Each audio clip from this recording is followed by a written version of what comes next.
Chapter 8. Kindling your inner fire. Trust yourself. Create the kind of life you will be happy to live with all your life.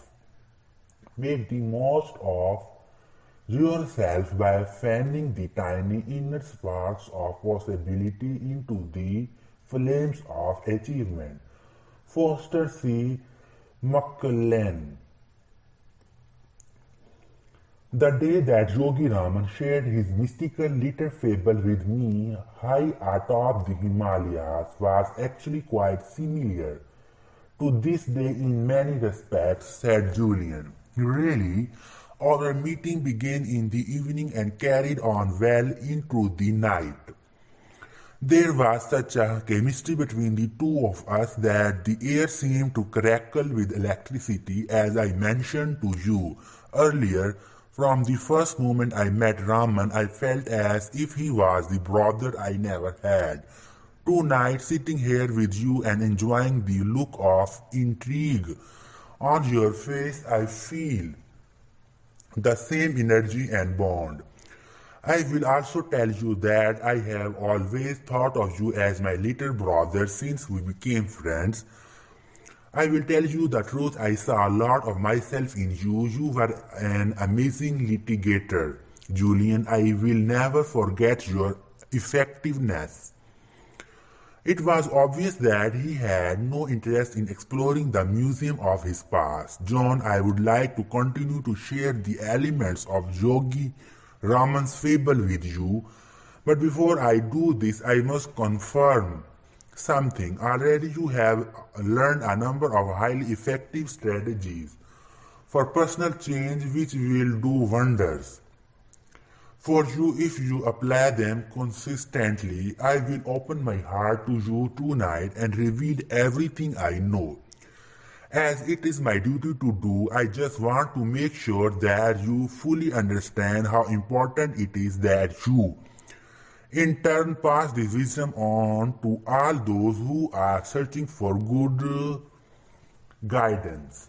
We are living in a very troubled world. Negativity pervades it, and many in our society are floating like ships without rudders, weary souls searching for a lighthouse that will keep them from crashing against the rocky shores.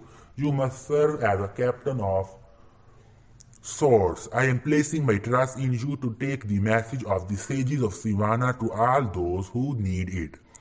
After consideration, I promised Julian with conviction that I would accept this assignment. He then continued passionately. The beauty of the whole exercise is that as you strive to improve the lives of others, your own life will be elevated into its highest dimensions. This truth is based on an ancient paradigm for extraordinary living. I am all ears. Basically, the sages of the Himalayas guided their lives by a simple rule: he who serves the most reaps the most. Emotionally, physically, mentally, and spiritually, this is the way to inner peace and outer fulfillment. I once read that people who study others are wise, but those who study themselves are enlightened. Here, perhaps for the first time, I saw a man who truly knew himself, perhaps his highest self, in his austere clothing with the half smile of a youthful Buddha gracing his supple face. Julian Mannel appeared to have it all: ideal health, happiness, and an overriding sense of his role in the kaleidoscope of the universe. Yet he owned nothing. This brings me to the lighthouse, said Julian, remaining focused on the task at hand. I was wondering how that fit into Yogi Raman's fable. I tried to explain, he responded, sounding more like a well-schooled professor than a lawyer turned monk who had renounced the sensual world. You have now learned that the mind is like a fertile garden, and for it to flourish, You must nurture it daily. Never let the weeds of impure thought and action take the garden of your mind. Stand guard at the gateway of your mind. Keep it healthy and strong. It will work miracles in your life if you will only let it. You will recall that in the middle of the garden stood a magnificent lighthouse. This symbol will remind you of yet another ancient principle for enlightened living. The purpose of life is a life of purpose. Those who are truly enlightened know what they want out of life. Emotionally, materially, physically, and spiritually, clearly defined priorities and goals for every aspect of your life will serve a role similar to that played by a lighthouse, offering you guidance and refuge when the seas become rough. You see, John, anyone can revolutionize their lives once they revolutionize the direction in which they are moving. But if you don't even know where you are going, how will you ever know when you get there? Julian transported me back to the time when Yogi Raman examined this principle with him. He recalled the sage's exact words, "Life is funny," observed Yogi Raman. One would think that the less one worked, the more one would have the chance to experience happiness. However, the real source of happiness can be stated in a word: achievement. Lasting happiness comes from steadily working to accomplish your goals and advancing confidently in the direction of your life's purpose. This is the secret to kindling the inner fire that lurks within you. I do understand that it might seem more than a little ironic that you have traveled thousands of miles from your achievement-oriented society to speak to a cluster of mystical sages living high in the Himalayas, only to learn that another eternal secret of happiness can be found in achievement. But it is true. Workaholic monks, I suggested playfully. Quite the opposite. While the sages were tremendously productive people, their productivity was not of the frenetic type. Instead, it was of the peaceful, focused, Zen-like kind. How so? Everything they did had a purpose. Though they were removed from the modern world and lived a highly spiritual existence, they were also highly effective. Some spent their days polishing off philosophical treatises. Others created fabulous, richly textured poems which challenged their intellect and renewed their creativity. Still others passed their time in the silence of total contemplation, looking like illuminated statues seated in the ancient lotus pose. The sages of Sivana did not waste time. Their collective conscience told them that their lives had a purpose and they had a duty to fulfill.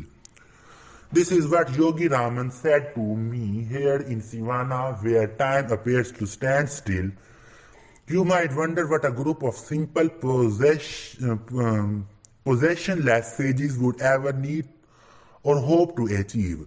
But achievement need to be of the material sort. Personally, my objectives are to attain peace of mind, self-mastery and enlightenment. If I fail to accomplish these goals by the end of my life, I am certain that I will die feeling unfulfilled and dissatisfied. Julian told me that was the first time he had heard any of his teachers in Sivana speak of their own mortality. No plans for quick exit. My point is simply that when you clearly know what aims you wish to achieve over the course of your life, be they material, emotional, physical or spiritual, and you spend your days accomplishing them, you will ultimately find eternal joy.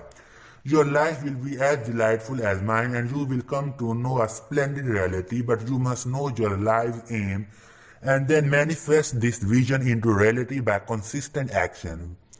We sages call this dharma, which is the Sanskrit word. Chapter 8. Kindling your inner fire. Trust yourself. Create the kind of light for life's purpose.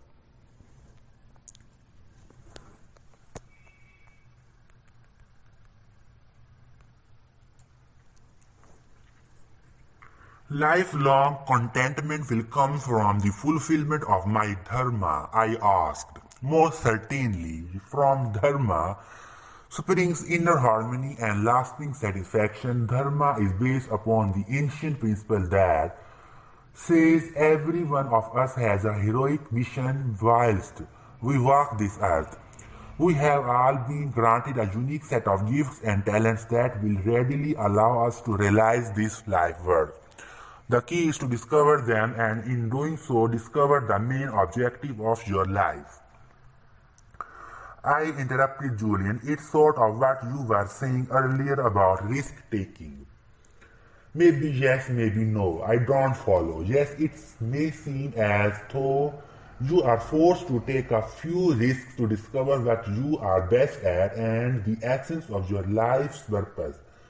Many people quit jobs that have stifled their progress the moment they discover the true purpose of their existence. There is always the apparent risk that comes with self-examination and soul-searching, but no, because there is never a risk in discovering yourself. And the mission of your life, self-knowledge is the DNA of self-enlightenment. It is a very good indeed, essential thing. What is your dharma, Julian? I asked casually, attempting to mask my burning curiosity. Mine is simple: to selflessly serve others. Remember, you will not find true joy in sleeping, in relaxing, or in spending your time like an idler.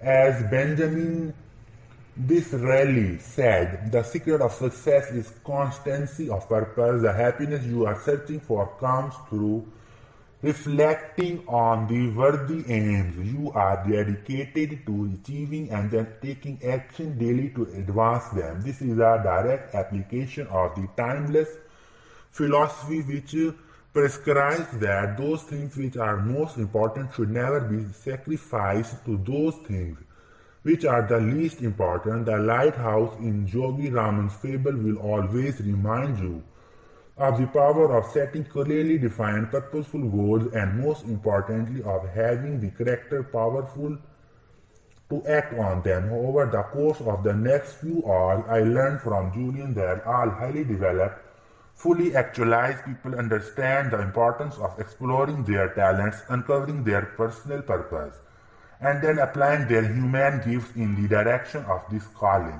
Some people selflessly serve humanity as physicians, others as artists.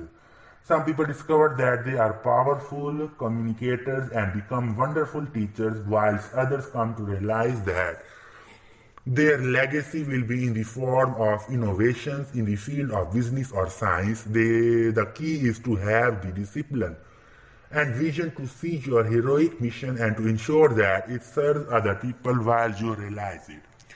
Is this a form of goal setting?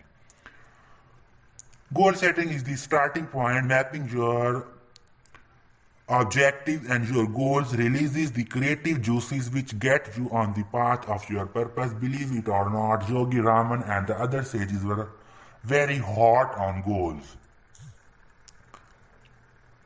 You are kidding. Highly effective monks living deep in the Himalayan mountains who meditate all night and set goals all day. I love it. John, always judged by results. Look at me. Sometimes I don't even recognize myself when I look in the mirror. My once unfulfilling existence has been replaced by one rich with adventure, mystery, and excitement. I am young again and enjoy vibrant health. I am truly happy. The wisdom I am sharing with you is so potent and so important and so life-giving that you simply must stay open to it. I am Julian. I really am. Everything you have said makes perfect sense, although some of the techniques do sound a little odd, but I have promised to try them and I will. I agree that this information is powerful. If I have seen farther than others, it is simply because I have stood on the shoulders of great teachers, replied Julian with humility.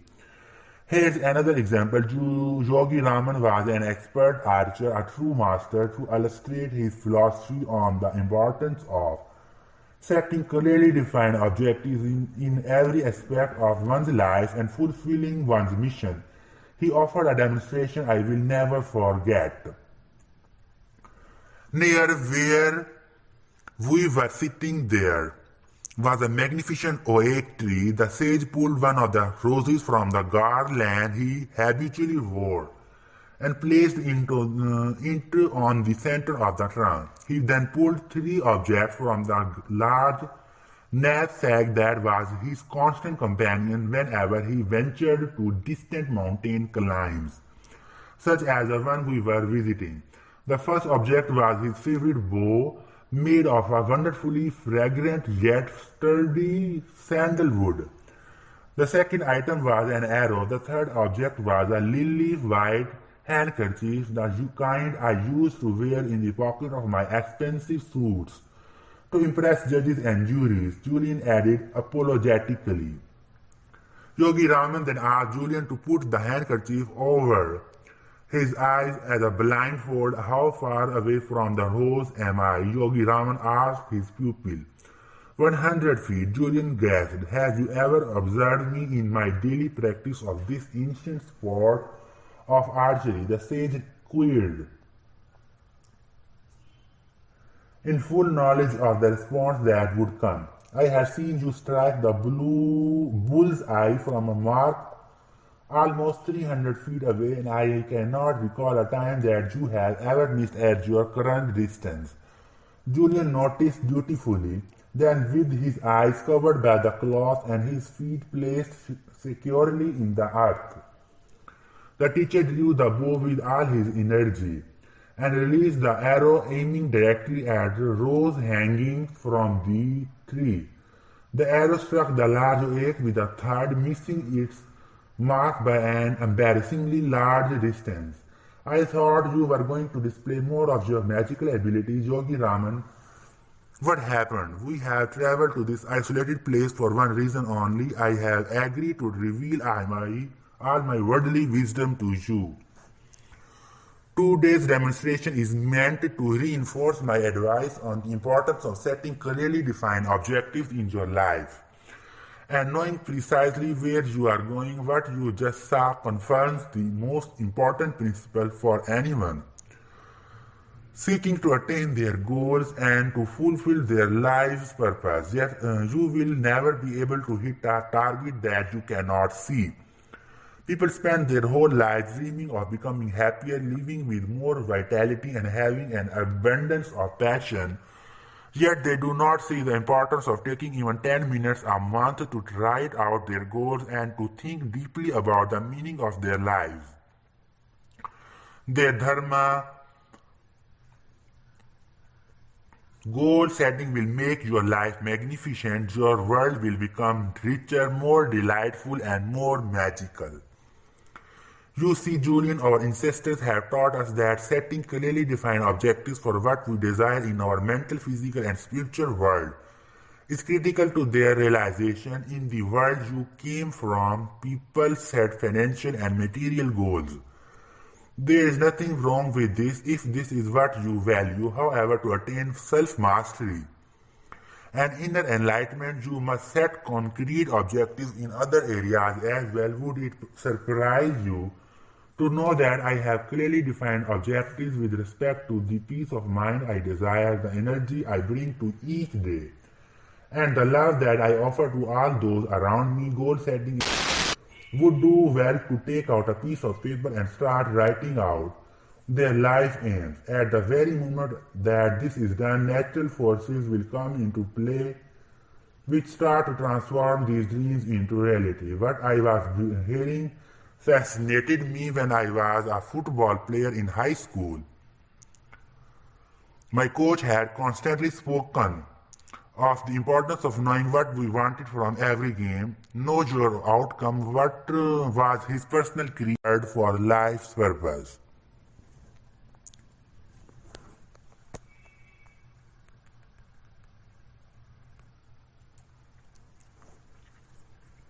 Life and our team wouldn't dream of stepping onto the playing field without a clear game plan that would lead us to victory.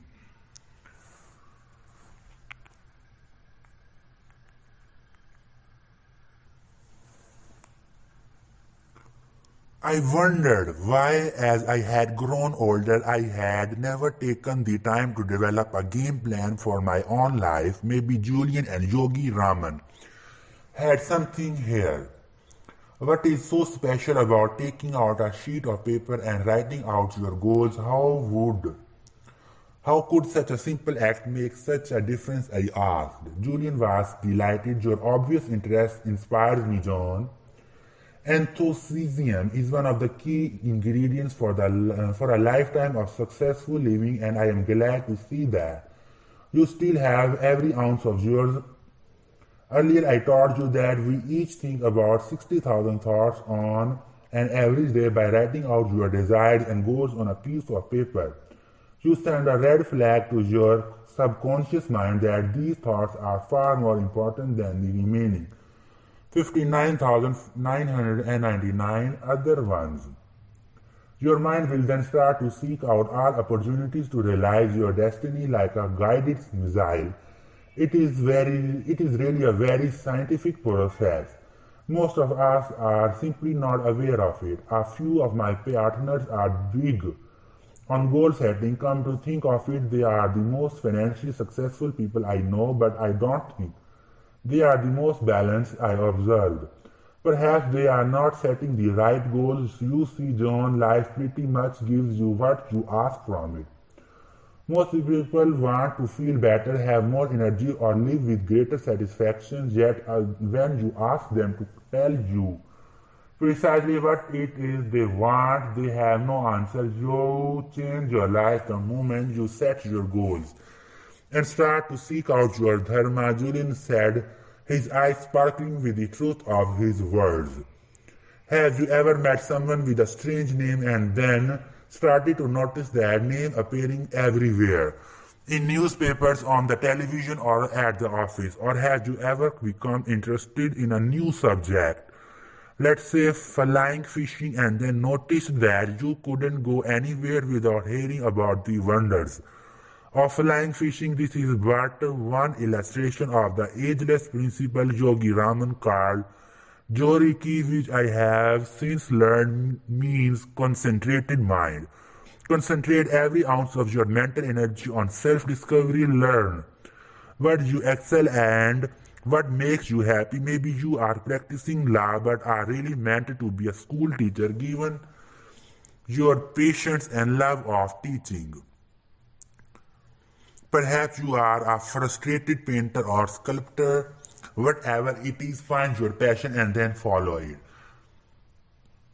Now that I really think about it, it would be sad to reach the end of my life without realizing that I had some special genius that would have unlocked my potential and helped others even in a small way. That's right. So from this moment onwards, be acutely aware of your aim in life. Awaken your mind to the abundance of possibility around you. Start to live with more zest. The human mind is the world's largest filtering device. When used properly, it filters out what you perceive as unimportant and gives you only the information you are looking for at that time.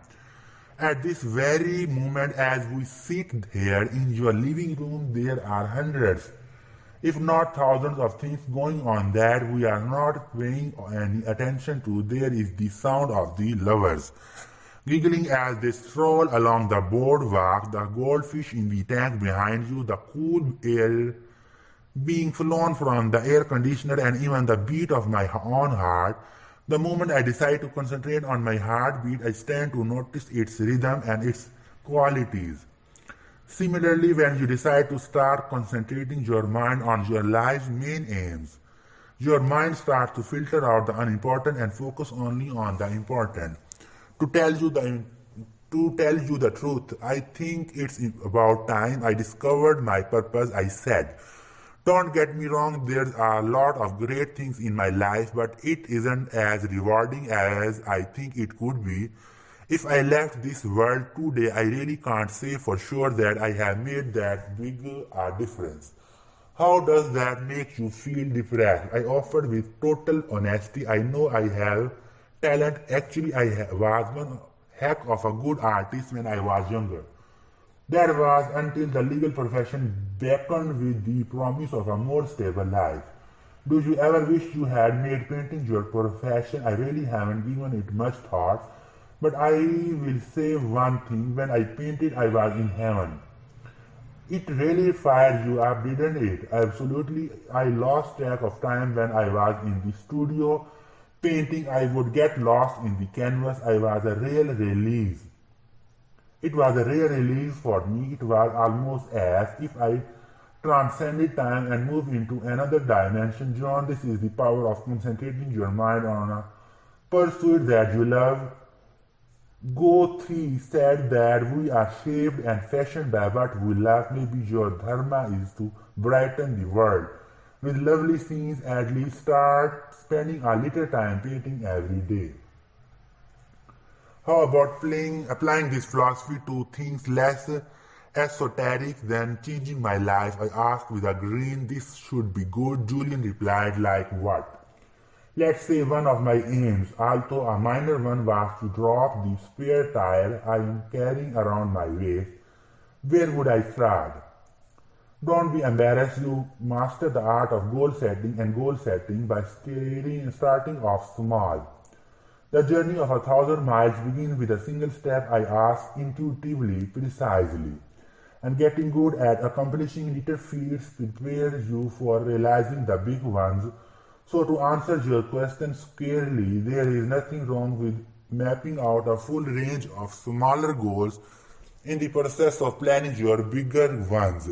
Julian told me that the sages of Sivana had created a five-step method to reach their objectives and fulfill the purposes of their lives. It was simple, practical, and it worked. The first step was to form a clear mental image of the outcome. If this was to lose weight, Julian told me that every morning just after I woke up, I was to envision myself as a lean, fit person, full of vitality and boundless energy. The clearer this mental picture, the more effective the process would be. He said that the mind was the ultimate treasure house of power, and this simple act of picturing my goal would open the gateway to the actualization of this desire.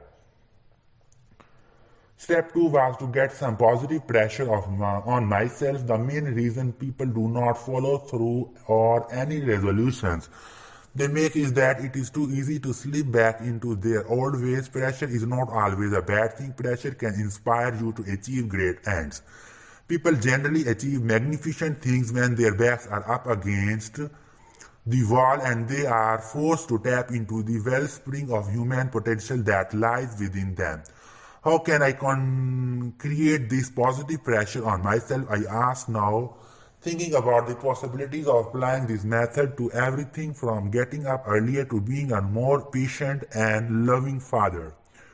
There are a whole host of ways to do this. One of the best is the public pledge. Tell everyone you know that you will lose the excess weight or write that novel or whatever your goal might be. Once you make your goal known to the world, there will instantly be pressure on you to work towards its fulfillment.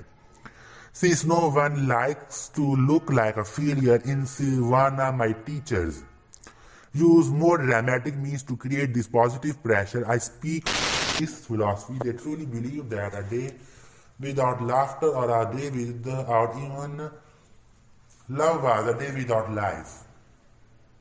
I am not sure I followed you. All I am saying is make sure that you have fun while you are advancing along the path of your goals and purpose. Never forget the importance of living with unbridled exhilaration. Never neglect to see the exhaustive beauty in all living things.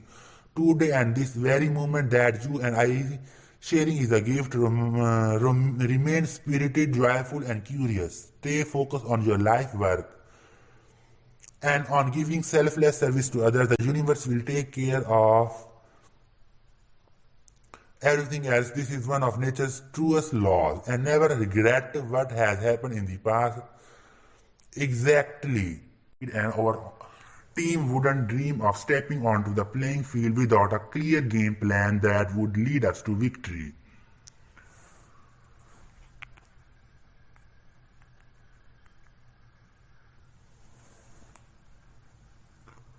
I wondered why, as I had grown older, I had never taken the time to develop a game plan for my own life. Maybe Julian and Yogi Raman had something here. What is so special about taking out a sheet of paper and writing out your goals? How could such a simple act make such a difference? I asked. Julian was delighted. Your obvious interest inspires me, John. Enthusiasm is one of the key ingredients for a lifetime of successful living, and I am glad to see that you still have every ounce of yours. Earlier, I told you that we each think about 60,000 thoughts on an average day by writing out your desires and goals on a piece of paper. You send a red flag to your subconscious mind that these thoughts are far more important than the remaining 59,999 other ones. Your mind will then start to seek out all opportunities to realize your destiny like a guided missile. It is really a very scientific process. Most of us are simply not aware of it. A few of my partners are big on goal setting. Come to think of it, they are the most financially successful people I know, but I don't think they are the most balanced I observed. Perhaps they are not setting the right goals. You see, John, life pretty much gives you what you ask from it. Most people want to feel better, have more energy, or live with greater satisfaction, yet when you ask them to tell you precisely what it is they want, they have no answer. You change your life the moment you set your goals and start to seek out your dharma, Julian said, his eyes sparkling with the truth of his words. Have you ever met someone with a strange name and then started to notice that name appearing everywhere? In newspapers, on the television, or at the office? Or have you ever become interested in a new subject? Let's say flying fishing, and then noticed that you couldn't go anywhere without hearing about the wonders of flying fishing. This is but one illustration of the ageless principle Yogi Raman called Joriki, which I have since learned means concentrated mind. Concentrate every ounce of your mental energy on self-discovery. Learn what you excel and what makes you happy. Maybe you are practicing law but are really meant to be a school teacher given your patience and love of teaching. Perhaps you are a frustrated painter or sculptor. Whatever it is, find your passion and then follow it. Now that I really think about it, it would be sad to reach the end of my life without realizing that I had some special genius that would have unlocked my potential and helped others even in a small way. That's right. So from this moment onwards, be acutely aware of your aim in life, awaken your mind to the abundance of possibility around you, start to live with more zest. The human mind is the world's largest filtering device. When used properly, it filters out what you perceive as unimportant and gives you only the information you are looking for at that time. At this very moment, as we sit here in your living room, there are hundreds, if not thousands of things going on that we are not paying any attention to. There is the sound of the lovers giggling as they stroll along the boardwalk, the goldfish in the tank behind you, the cool air being flown from the air conditioner, and even the beat of my own heart. The moment I decide to concentrate on my heartbeat, I stand to notice its rhythm and its qualities. Similarly, when you decide to start concentrating your mind on your life's main aims, your mind starts to filter out the unimportant and focus only on the important. To tell you the truth, I think it's about time I discovered my purpose, I said. Don't get me wrong, there's a lot of great things in my life, but it isn't as rewarding as I think it could be. If I left this world today, I really can't say for sure that I have made that big a difference. How does that make you feel depressed? I offered with total honesty. I know I have talent. Actually, was one heck of a good artist when I was younger. That was until the legal profession beckoned with the promise of a more stable life. Do you ever wish you had made painting your profession? I really haven't given it much thought, but I will say one thing. When I painted, I was in heaven. It really fired you up, didn't it? Absolutely. I lost track of time when I was in the studio painting. I would get lost in the canvas. I was a real release. It was a rare release for me. It was almost as if I transcended time and moved into another dimension. John, this is the power of concentrating your mind on a pursuit that you love. Goethe said that we are shaped and fashioned by what we love. Maybe your dharma is to brighten the world with lovely scenes. At least start spending a little time painting every day. How about applying this philosophy to things less esoteric than changing my life? I asked with a grin. This should be good. Julian replied, like what? Let's say one of my aims, although a minor one, was to drop the spare tire I am carrying around my waist. Where would I start? Don't be embarrassed. You master the art of goal setting by starting off small. The journey of 1,000 miles begins with a single step, I ask intuitively, precisely. And getting good at accomplishing little feats prepares you for realizing the big ones. So to answer your question squarely, there is nothing wrong with mapping out a full range of smaller goals in the process of planning your bigger ones. Julian told me that the sages of Sivana had created a five-step method to reach their objectives and fulfill the purposes of their lives. It was simple, practical, and it worked. The first step was to form a clear mental image of the outcome. If this was to lose weight, Julian told me that every morning just after I woke up, I was to envision myself as a lean, fit person, full of vitality and boundless energy. The clearer this mental picture, the more effective the process would be. He said that the mind was the ultimate treasure house of power, and this simple act of picturing my goal would open the gateway to the actualization of this desire. Step 2 was to get some positive pressure on myself. The main reason people do not follow through or any resolutions they make is that it is too easy to slip back into their old ways. Pressure is not always a bad thing. Pressure can inspire you to achieve great ends. People generally achieve magnificent things when their backs are up against the wall and they are forced to tap into the wellspring of human potential that lies within them. How can I create this positive pressure on myself? I ask now, thinking about the possibilities of applying this method to everything from getting up earlier to being a more patient and loving father. There are a whole host of ways to do this. One of the best is the public pledge. Tell everyone you know that you will lose the excess weight or write that novel or whatever your goal might be. Once you make your goal known to the world, there will instantly be pressure on you to work towards its fulfillment. Since no one likes to look like a failure in Sivana, my teachers use more dramatic means to create this positive pressure I speak of. They would declare to one another that if they did not follow through on their commitments such as fasting for a week or getting up daily at 4 a.m. to meditate, they would go down to the icy waterfalls and stand under it until their arms and legs went numb. This is an extreme illustration of the power that pressure can exert on the building of good habits. This is an extreme illustration of the power that pressure can exert on the building of good habits and the attainment of goals. Extreme might be an understatement, Julian. What a bizarre ritual.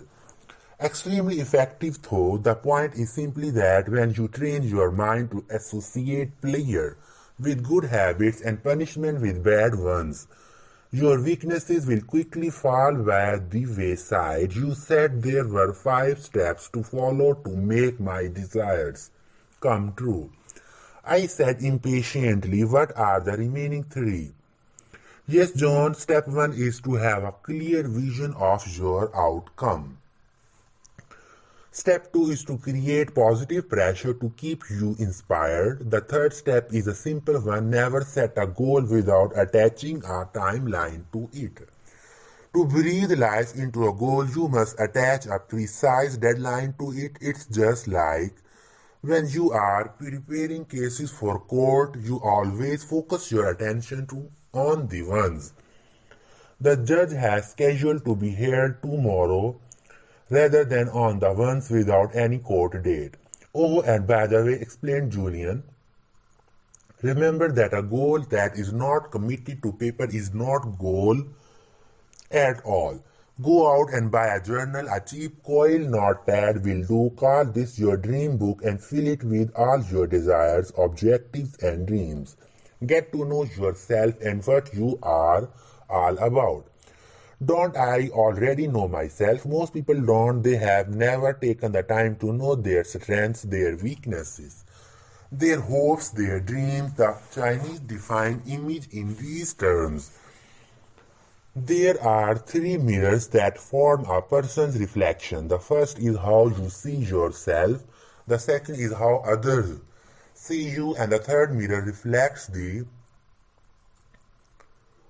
truth. Know yourself, John. Know the truth. Divide your dream book into separate sections for goals relating to the different areas of your life. For example, you might have sections for your physical fitness goals, your financial goals, your personal empowerment goals, your relationship and social goals, and perhaps most importantly, your spiritual goals. Hey, that sounds like fun. I have never thought about doing something as creative as that for myself. I really should start challenging myself more, I said.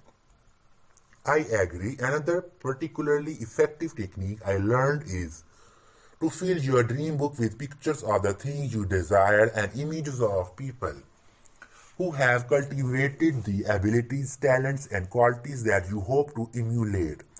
Getting back to you and your separate tire, if you want to lose weight and be in outstanding physical shape, paste a picture of a marathon runner or an elite athlete in your dream book. If you want to be the world's finest husband, why not clip out a picture of someone who represents this, perhaps your father, and put it into your journal in the relationship section? If you are dreaming of a mansion by the sea or a sports car, find an inspiring picture of these objects and use them for your book of dreams. Then review this book daily, even for a few minutes. Make it your friend. The results will startle you. This is pretty revolutionary stuff, Julian. I mean, though. These ideas have been around for centuries. Everybody I know today could improve the quality of their daily lives by applying even a few of them. My wife would love to have a dream book. She would probably fill it with pictures of me without my notorious belly. It's really not that big, Julian suggested in a consoling tone. Then why does Jenny call me Mr. Donut? I said, breaking into a broad smile. Julian started to laugh. I had to follow. Soon the two of us were howling on the floor. I guess if you can't laugh at yourself, who can you laugh at? I said, still giggling. Very true, my friend. When I was chained to my former lifestyle, one of my main problems was that I took life too seriously. Now I am much more playful and childlike. I enjoy all of life's gifts, no matter how small they are. But I have digressed. I have so much to tell you, and it is all flowing out of me at once. Back to the 5-step method to attain your aims and realize your goals. Once you have formed a clear mental picture of your outcome, created a little pressure behind it, set a deadline and committed it to paper, the next step is to apply what Yogi Raman called the magic rule of 21. The learned men and women of his world believed that For new behavior to crystallize into a habit, one had to perform the new activity for 21 days in a row. What's so special about 21 days? The sages were absolute masters of creating new, more rewarding habits which govern the conduct of their lives. Yogi Raman once told me that a bad habit once acquired could never be erased. But all evening you have been inspiring me to change the way I live my life. How can I possibly do this if I can never erase any of my bad habits? I said that bad habits can never be erased. I did not say that negative habits could not be replaced. Julian noted with precision. Oh, Julian, you always were the king of semantics. But I think I see your point. The only way to permanently install a new habit is to direct so much energy toward it that the old one slips away like an unwelcome house guest. The illustration is generally complete in about 21 days, the time it takes to create a new neural pathway. Say I wanted to start practicing the heart of the rose technique to erase the worry habit and live at a more peaceful pace. Do I have to do it at the same time every day? Good question. The first thing I will tell you is that you never have to do anything. Everything I am sharing with you tonight, I am offering as a friend who is genuinely interested in your growth and development. Every strategy, tool, and technique has been tested over time for effectiveness and measurable results. This I assure you, and though my heart tells me that I should implore you to try all of the methods of the sages, my conscience tells me to simply follow my duty and share the wisdom with you, leaving its implementation up to you. My point is this: never do anything because you have to. The only reason to do something is because you want to and because you know it is the right thing for you to do. Sounds reasonable, Julian. Don't worry, I haven't felt for even a moment that you were forcing any of this information down my throat. Anyway, the only thing that could ever be forced down my throat these days would be a box of donuts, and that wouldn't take much, I quipped. Julian smiled gingerly. Thanks, Pearl. Now to answer your question, my suggestion is that you try to heart of the rose method at the same time every day and in the same place every day. There is tremendous power in a ritual. Sports stars who eat the same meal or tie their shoes the same way before the big game are tapping into the power of ritual. Members of a church who perform the same rites, wear the same robes, are using the power of ritual. You see, when you insert any activity into your routine by doing it the same way at the same time every day, it quickly grows into a habit. For example, most people will do the same thing. Playful and childlike, I enjoy all of life's gifts, no matter how small they are. But I have digressed. I have so much to tell you, and it is all flowing out of me at once. Back to the 5-step method to attain your aims and realize your goals. Once you have formed a clear mental picture of your outcome, created a little pressure behind it, set a deadline and committed it to paper, the next step is to apply what Yogi Raman called the magic rule of 21. The learned men and women of his world believed that for new behavior to crystallize into a habit, one had to perform the new activity for 21 days in a row. What's so special about 21 days? The sages were absolute masters of creating new, more rewarding habits which govern the conduct of their lives.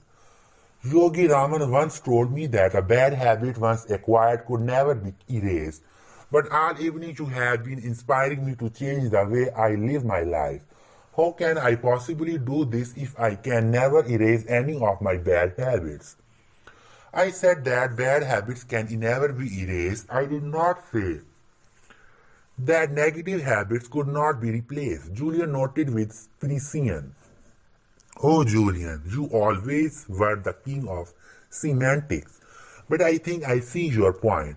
The only way to permanently install a new habit is to direct so much energy toward it that the old one slips away like an unwelcome house guest. The illustration is generally complete in about 21 days, the time it takes to create a new neural pathway. Say I wanted to start practicing the heart of the rose technique to erase the worry habit and live at a more peaceful pace. Do I have to do it at the same time every day? Good question. The first thing I will tell you is that you never have to do anything. Everything I am sharing with you tonight, I am offering as a friend who is genuinely interested in your growth and development. Every strategy, tool, and technique has been tested over time for effectiveness and measurable results. This I assure you, and so my heart tells me that I should implore you to try all of the methods of the sages. My conscience tells me to simply follow my duty and share the wisdom with you, leaving its implementation up to you. My point is this: never do anything because you have to. The only reason to do something is because you want to and because you know it is the right thing for you to do. Sounds reasonable, Julian. Don't worry, I haven't felt for even a moment that you were forcing any of this information down my throat. Anyway, the only thing that could ever be forced down my throat these days would be a box of donuts, and that wouldn't take much, I quipped. Julian smiled gingerly. Thanks, Pearl. Now, to answer your question, my suggestion is that you try to heart of the rose method at the same time every day and in the same place every day. There is tremendous power in a ritual. Sports stars who eat the same meal or tie their shoes the same way before the big game are tapping into the power of ritual. Members of a church who perform the same rites, wear the same robes, are using the power of ritual. You see, when you insert any activity into your routine by doing it the same way at the same time every day, it quickly grows into a habit. For example, most people will do the same thing upon waking up without giving any thought to what they are doing. They open their eyes, get out of bed, walk to the bathroom, and start brushing their teeth. So, staying with your goal for a period of 21 days and performing the new activity at the same time for each of these days will insert it into your routine. Soon you will be performing the new habit, whether it is meditation, getting up earlier, or reading for an hour every day with the same ease that you feel while brushing your teeth. The final step for attaining goals and advancing along the path of purpose. The final step in the Sage's method is one that is equally applicable as you advance along the path of your life. My cup is still empty, I said respectfully. Enjoy the Chapter 9: The Ancient Art of Self-Leadership. Good people strengthen themselves ceaselessly. Confucius. Time is passing quickly, said Julian before pouring himself another cup of tea. The morning will soon be upon us. Do you want me to continue, or have you had enough for one night? There was no way that I was going to let this man who held such gems of wisdom within his grasp stop without completing his story at the outset. His tale seemed fantastic, but as I listened to him, as I absorbed the ageless philosophy that had been bestowed upon him, I came to believe deeply in what he was saying. These were not the superficial, self-serving ruminations of some two-bit huckster. Julian was the real thing. He clearly walked his talk and his message rang true. I trusted him. Please continue, Julian. I have all the time in the world. The kids are sleeping at their grandparents' house tonight and Jenny won't be up for hours. Sensing my sincerity, he continued with the symbolic fable that Yogi Raman had offered him to illustrate his wisdom on cultivating a richer, more radiant life. I have told you that the garden represents the fertile garden of your mind, a garden that is filled with delightful treasures and boundless riches. I have also spoken of the lighthouse and how it represents the power of goals and the importance of discovering your calling in life. You will recall that as the fable continues, the door of the lighthouse slowly opens and out walks a 9-foot tall, 900-pound Japanese sumo wrestler. Sounds like a bad Godzilla movie. I used to love those when I was a kid. Me too. But don't let me distract you, I replied. The sumo wrestler represents a very important element in the life-changing system of the sages of Sivana. Yogi Raman told me that many centuries ago in the ancient East, the great teachers developed and refined a philosophy called Kaizen. This Japanese word means constant and never-ending improvement, and it's the personal trademark of every man and woman who's living a soaring, fully awakened existence. How did the concept of Kaizen enrich the lives of the sages? I asked. As I mentioned earlier, John, success on the outside begins with success on the inside. If you really want to improve your outer world, whether this means your health, your relationships, or your finances, you must first improve your inner world. The most effective way to do this is through the practice of continuous self-improvement. Self-mastery is the DNA of life mastery. Julian, I hope you don't mind me saying it, but all this talk about one's inner world sounds more than a little esoteric to me. Remember, I am just a middle-class lawyer from the leafy suburbs with a minivan sitting in the driveway and a lawn boy in the garage. Look, everything you have told me so far makes sense. As a matter of fact, much of what you have shared with me appears to be common sense. Although I know that common sense is anything but common in this day and age, I must tell you though, I am having a little difficulty with this notion of Kaizen and improving my inner world. What exactly are we talking about here? Julian was agile in his response. In our society, we are too often label the ignorant as weak. However, those who express their lack of knowledge and seek instruction find the path to enlightenment before anyone else. Your questions are honest and show me that you are open to fresh ideas. Change is the most powerful force in our society today. Most people fear it, the wise embrace it. Zen tradition speaks of a beginner's mind, those who keep their minds open to new concepts, those whose cups are always empty, will always move to higher levels of achievement and fulfillment.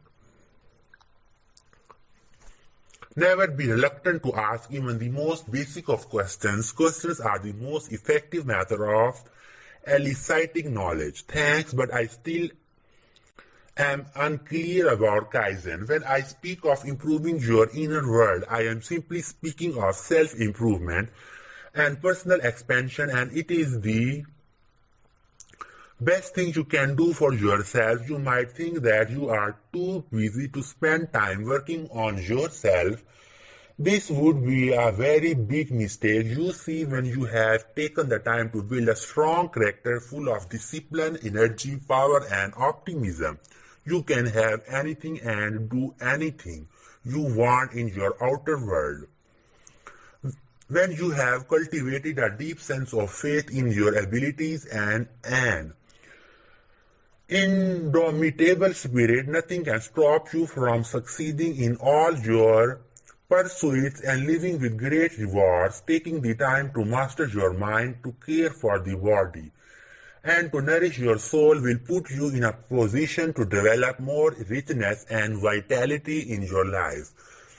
It is as Epictetus said so many years ago, no man is free who is not a master of himself. So Kaizen is actually a very practical concept. Very think about it, John. How could a person possibly lead a corporation? If he cannot even lead himself, how could you nurture a family if you haven't? Learn to nurture and care for yourself. How could you possibly do good if you don't even feel good? Do you see my point? I nodded in full agreement. This was the first time I had given any serious thought to the importance of improving myself. I had always thought that all those people I would see on the subway reading books with titles like The Power of Positive Thinking or Mega Living were troubled souls desperate for some form of medicine to get them back on course. Now I realize that those who took the time to strengthen themselves were the strongest and that it was only through improving oneself that one could ever hope to improve the lots of others.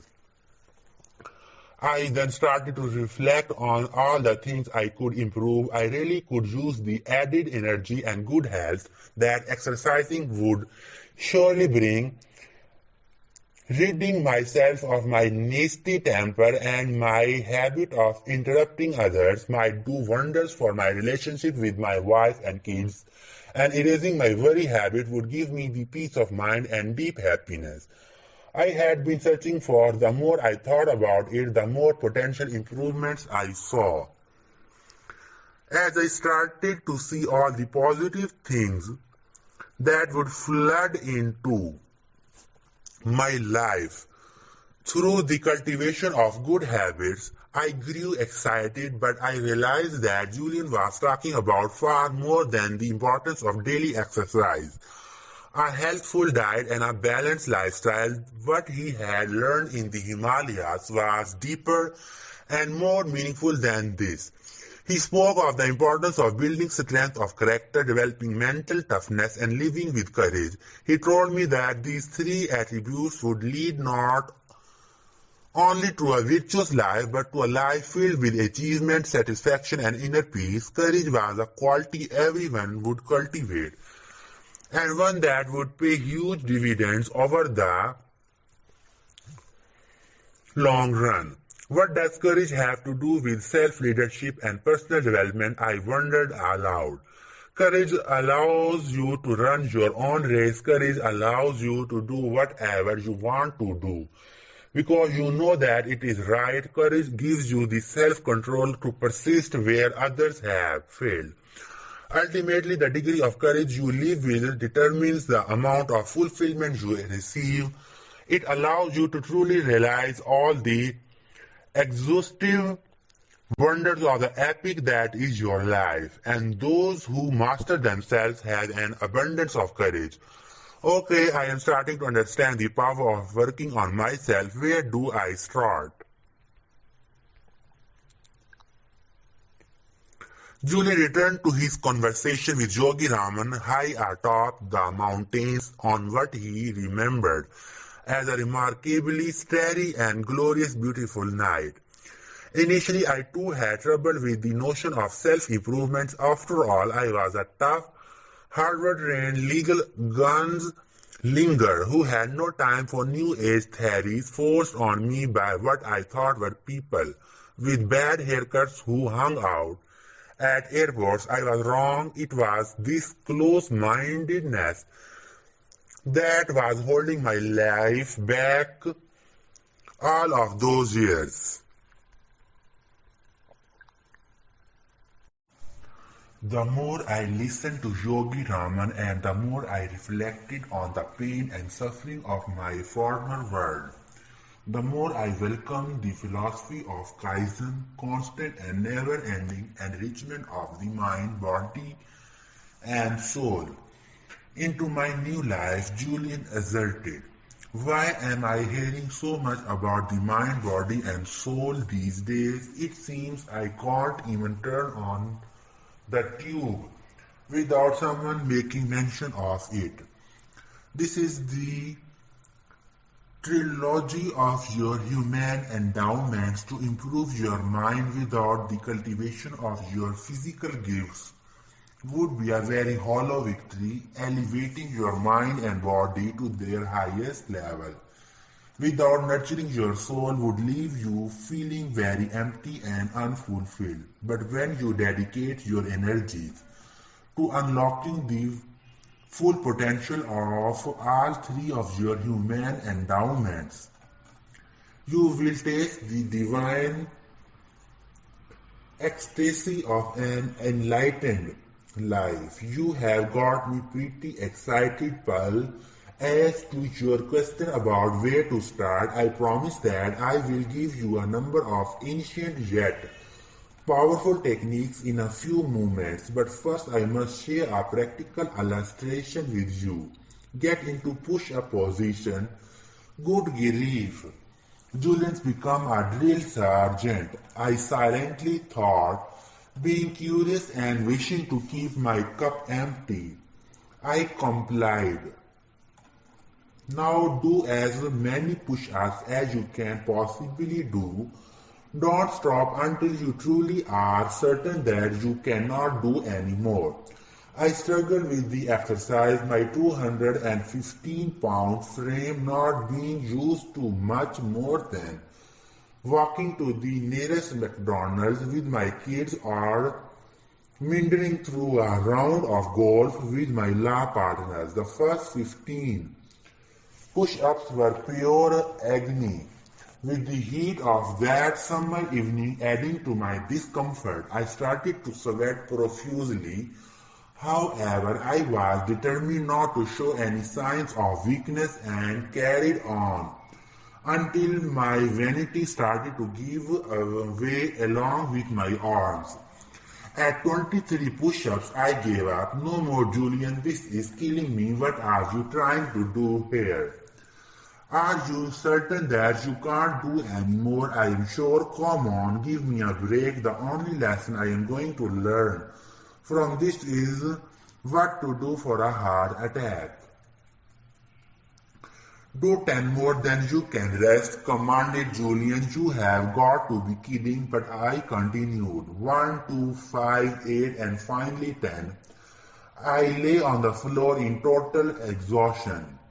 I went through precisely the same experience with Yogi Raman the night he shared his special fable with me, said Julian. He told me that pain was a great teacher. What could anyone possibly learn from an experience like this? I asked breathlessly.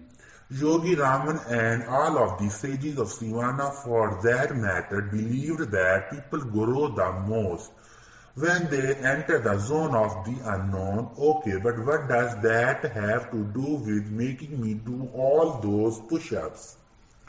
You told me after you had done 23 that you couldn't do any more. You told me that this was your absolute limit. Yet when I challenged you to do more, you responded with another 10 push-ups. You had more inside you.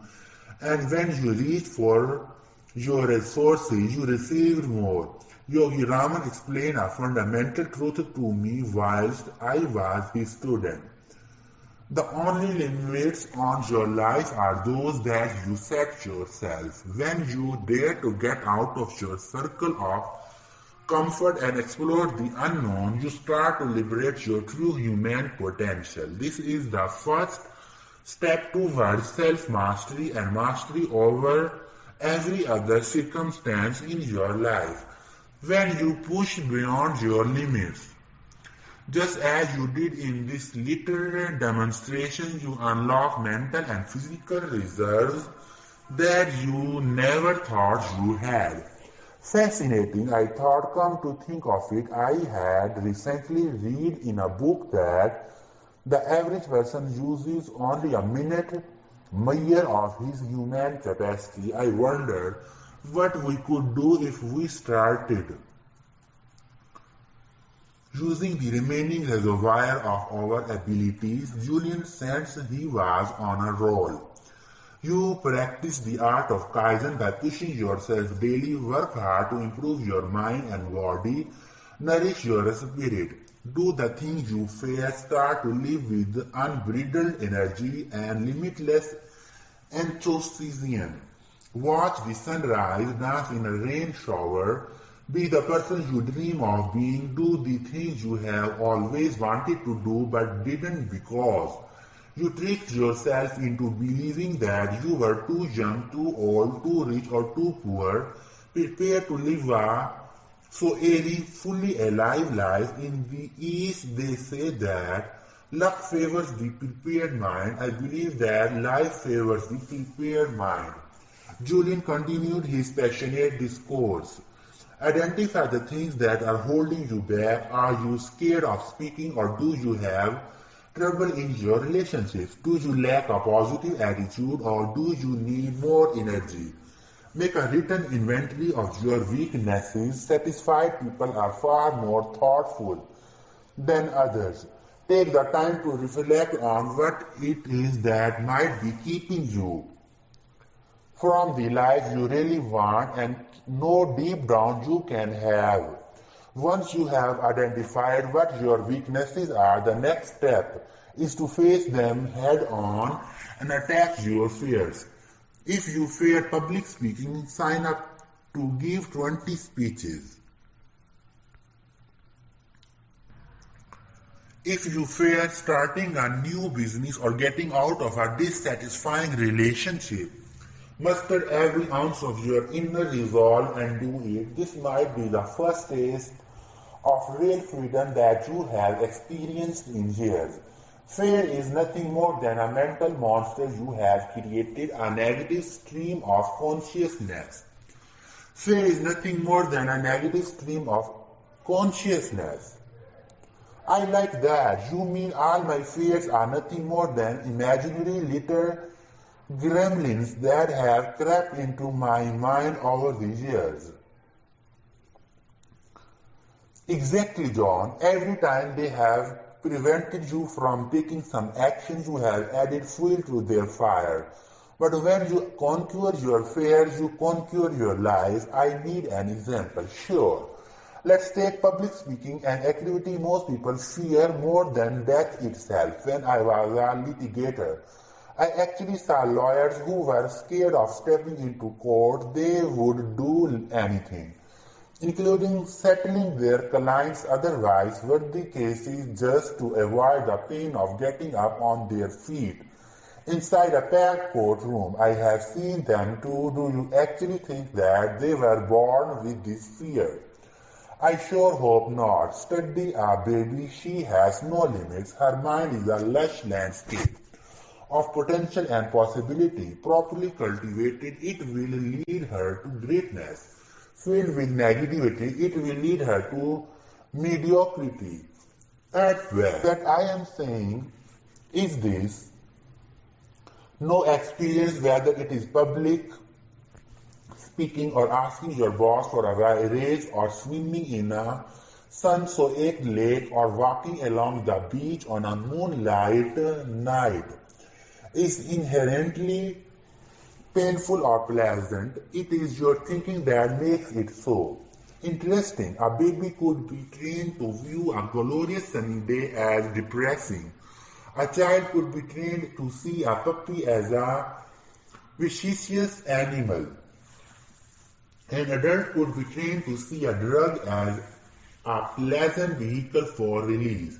It's all a matter of conditioning, isn't it? Sure, the same holds true of fear. Fear is a conditioned response, a life-sucking habit that can easily consume your energy, creativity, and spirit if you are not careful. When fear rears its ugly head, beat it down quickly. The best way to do that is to do the thing you fear. Understand the anatomy of fear. It is your own creation. Like any other creation, it is just as easy to tear it down as it is to erect it. Methodically search for and then destroy every fear that has secretly slid into the fortress of your mind. This alone will give you enormous confidence, happiness, and peace of mind. Can a person's mind actually be fully fearless? I ask. Great question. The answer is an unequivocal and emphatic yes. Each and every one of the sages of Sivana was absolutely fearless. You could see it in the way they walked, you could see it in the way they talked. You could see it when you looked deep into their eyes, and I will tell you something else, John. What I asked, fascinated by what I was hearing.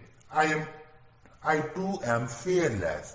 I know myself, and I have come to see that my natural state is one of indomitable strength and unlimited potential. It was just that I was blocked by all those years of self-neglect and unbalanced thinking. I will tell you another thing.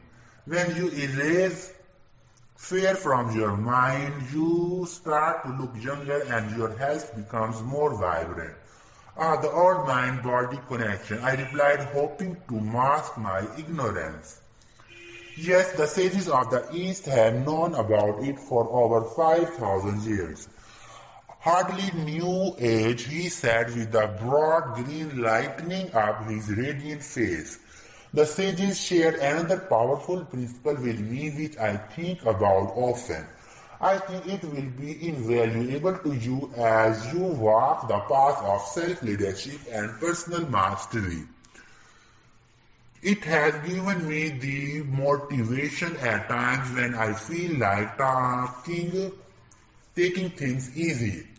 The philosophy can be stated succinctly. What sets highly actualized people apart from those who never live inspired lives is that they do things that less developed people don't like doing even, though they might not like doing them either.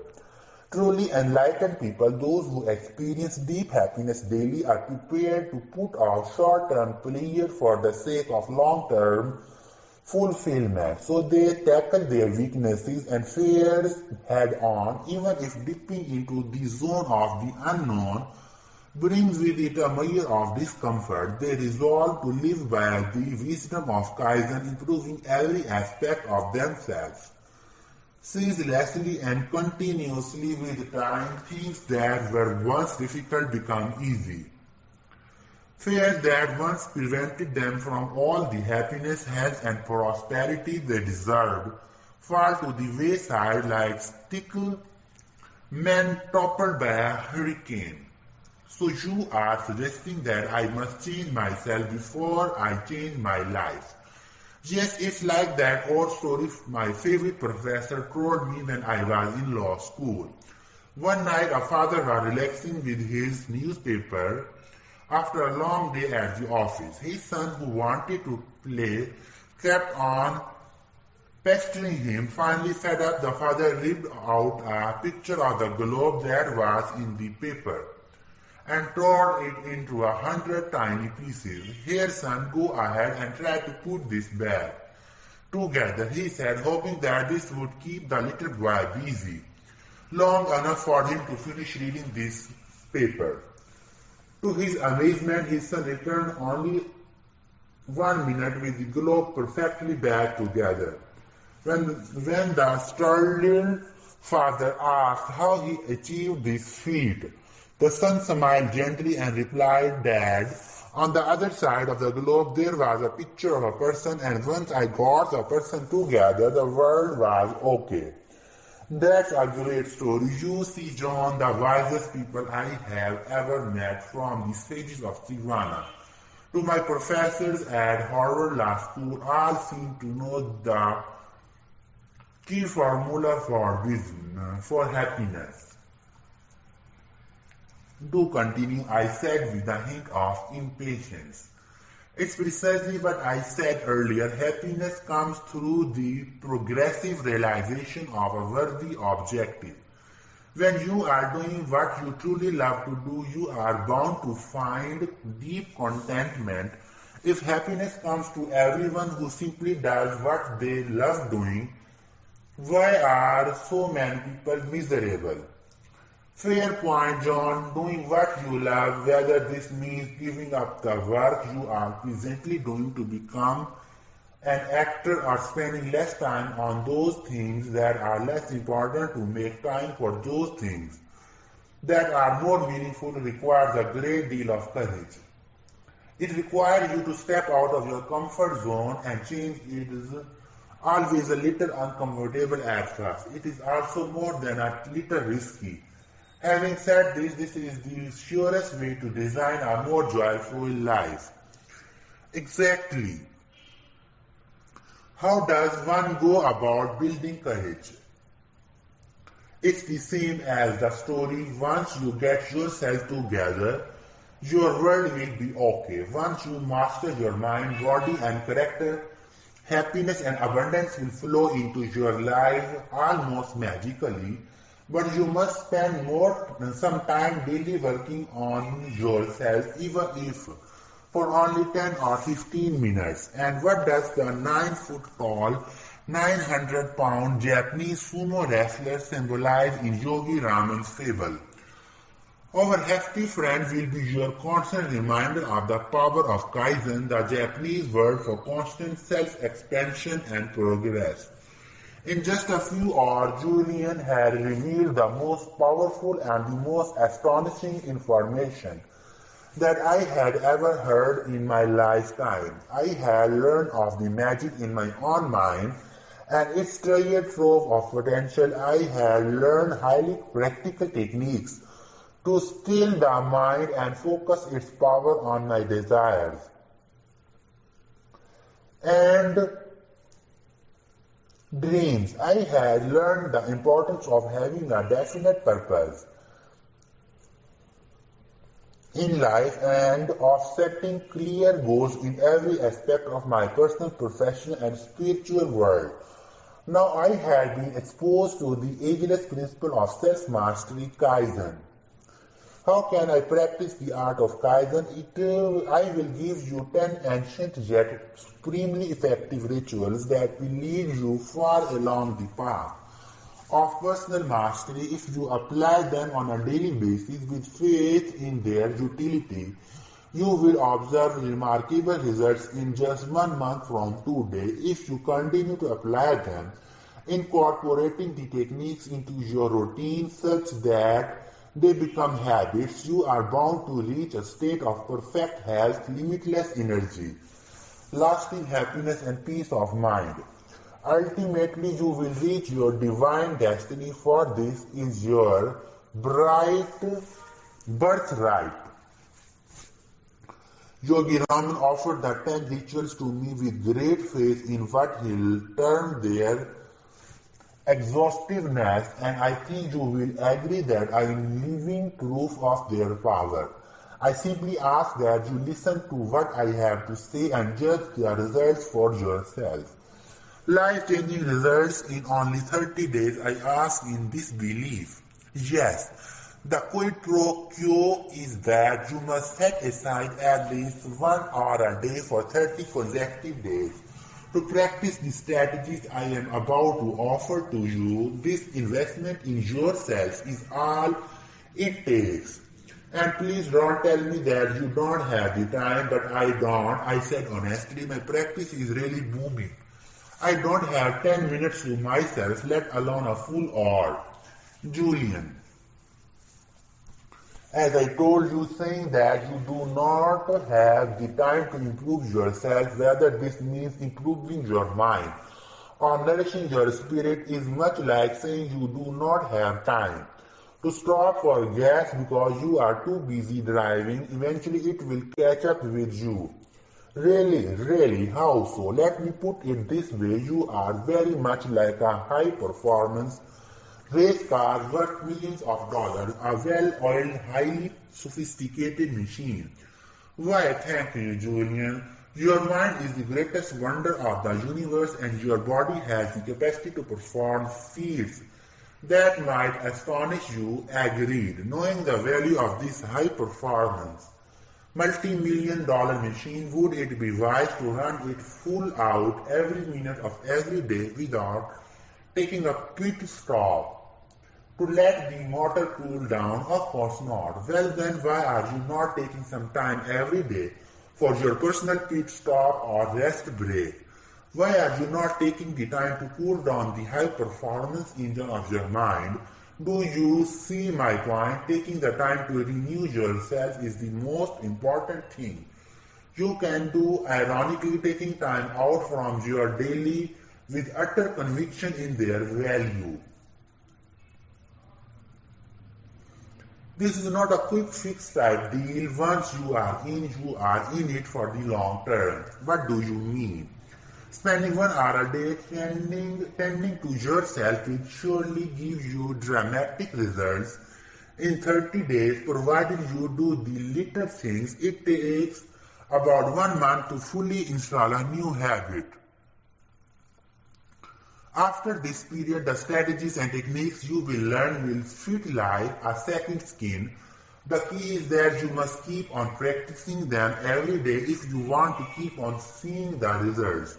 Fair enough, I agreed. Julian clearly had unlocked a wellspring of personal vitality and inner serenity in his own life. Actually, his transformation from a sickly old litigator to a radiant, energetic philosopher was nothing less than miraculous. At that moment, I resolved to dedicate 1 hour a day to implementing the techniques and principles I was about to hear. I decided to work on improving myself before working to change others, as had been my habit. Maybe I too could undergo a Mendel-like transformation. I was surely worth a try. That night, sitting on the floor of my cluttered living room, I learned what Julian called the 10 rituals of radiant living. Some of them required a little concentrated effort on my part, others could be performed effortlessly. All were intriguing and rich with the promise of extraordinary things to come. The first strategy was known to the sages as the ritual of solitude. This involves nothing more than ensuring that your daily schedule includes a mandatory period of peace. Just what is a period of peace? It is a period of time as little as 15 minutes or as much as 50, wherein you explore the healing power of silence and come to know who you really are. Julian explained. Sort of a rest break for that overheated engine of mine, I suggested with a slight smile. That's a pretty accurate way of looking at it. Have you ever been on a long road trip with your family? Sure, every summer we drive down to the islands to spend a couple of weeks with Jenny's parents. Okay, do you ever make pit stops along the way? Yes, for food, or if I am feeling a little sleepy, I will take a quick nap after having listened to my kids fight in the back seat for 6 hours. Well, think of the ritual of solitude as a pit stop for the soul. Its purpose is self-renewal, and this is accomplished by spending time alone, immersed in the beautiful blanket of silence. What is so special about silence? Good question. Solitude and quiet connects you to your creative force and releases the limitless intelligence of the universe. You see, John, the mind is like a lake in our chaotic world. Most people's minds are not still. We are full of inner turbulence. However, by simply taking the time to be still and quiet every day, the lake of the mind becomes as smooth as a plate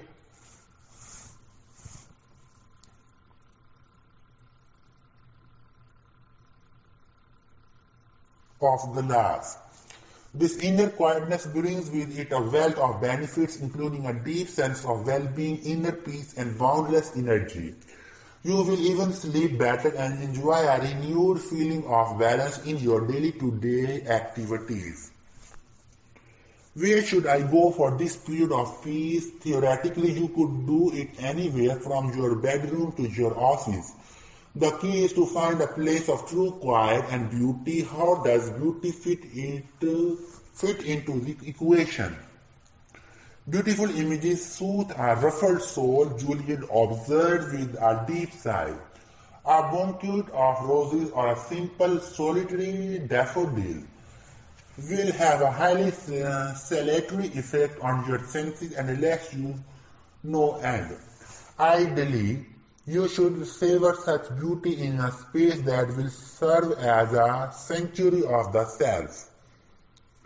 What's that? Basically, it is a place that will become your secret forum for mental and spiritual expansion. This might be a spare room in your house or simply a peaceful corner of a small apartment.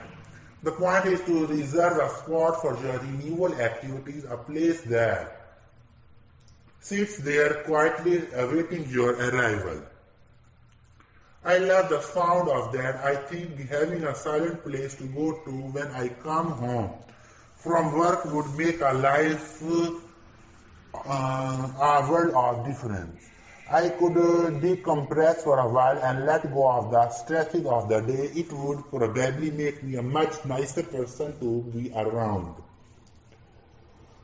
That brings up another important point. The ritual of solitude works best when you practice it at the same time every day. Why? Because then it becomes integrated into your routine as a ritual. By practicing it at the same time every day, a daily dose of silence will soon become a habit that you will never neglect, and positive life habits inevitably guide you to your destiny. Anything else?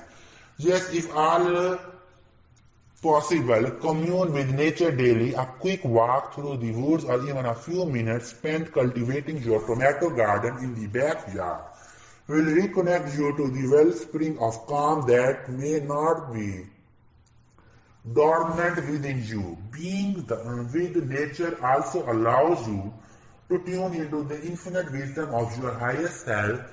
This self-knowledge will move you into the uncharted dimensions of your personal power. Never forget this. Advised Julian, his voice rising with passion. Has this ritual worked well for you, Julian? Absolutely. I rise with the sun and the first thing I do is head off to my secret sanctuary. There I explore the heart of the rose for as long as need be. Some days I spend all in quiet contemplation. On other days I spend only 10 minutes. The result is more or less the same, a deep sense of inner harmony, an abundance of physical energy, which brings me to second ritual. This is the ritual of physicality. Sounds interesting. What's it about? It's about the power of physical care. Oh, it's simple. The ritual of physicality is based on the principle that says as you care for the body, so you care for the mind. As you prepare your body, so you prepare your mind. As you train your body, so you train your mind. Take some time every single day to nourish the temple of your body through vigorous exercise. Get your blood circulating and your body moving. Did you know that there are 168 hours in a week? No, not really.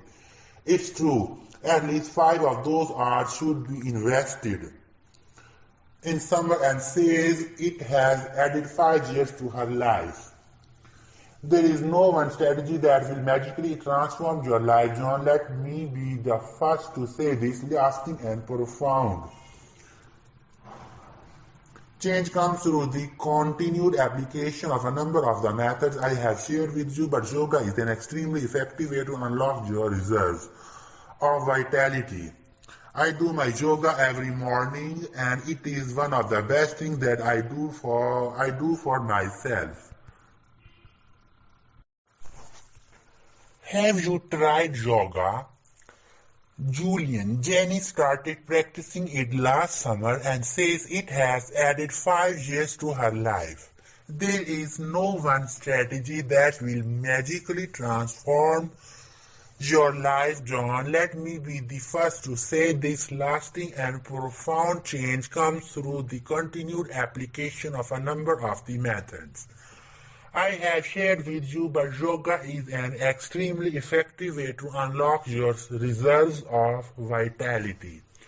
I do my yoga every morning and it is one of the best things that I do for myself. It not only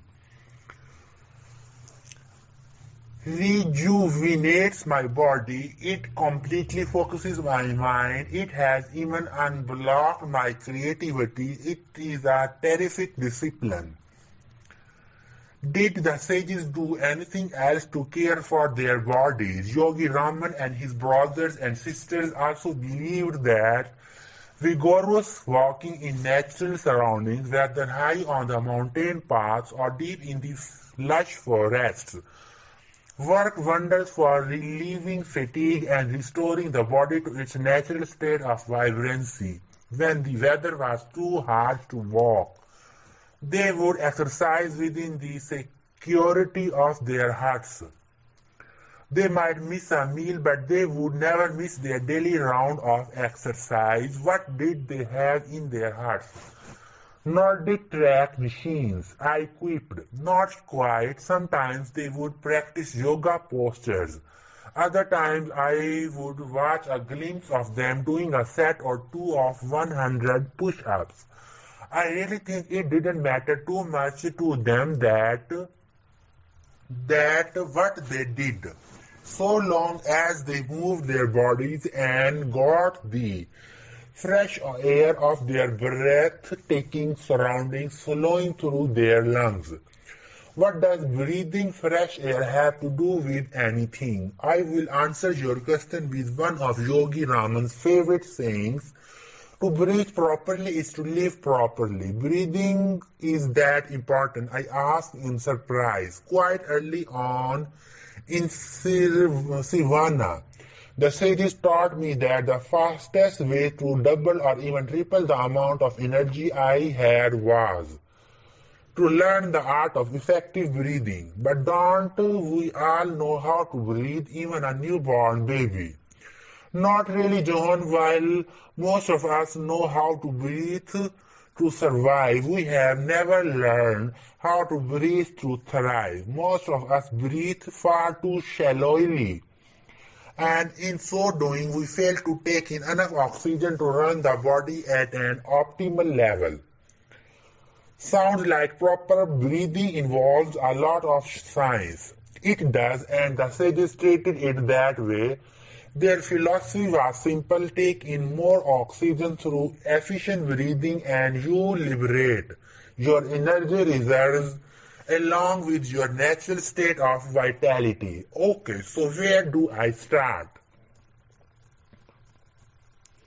It's actually pretty easy. 2 or 3 times a day, take a minute or two to think about breathing more deeply and effectively.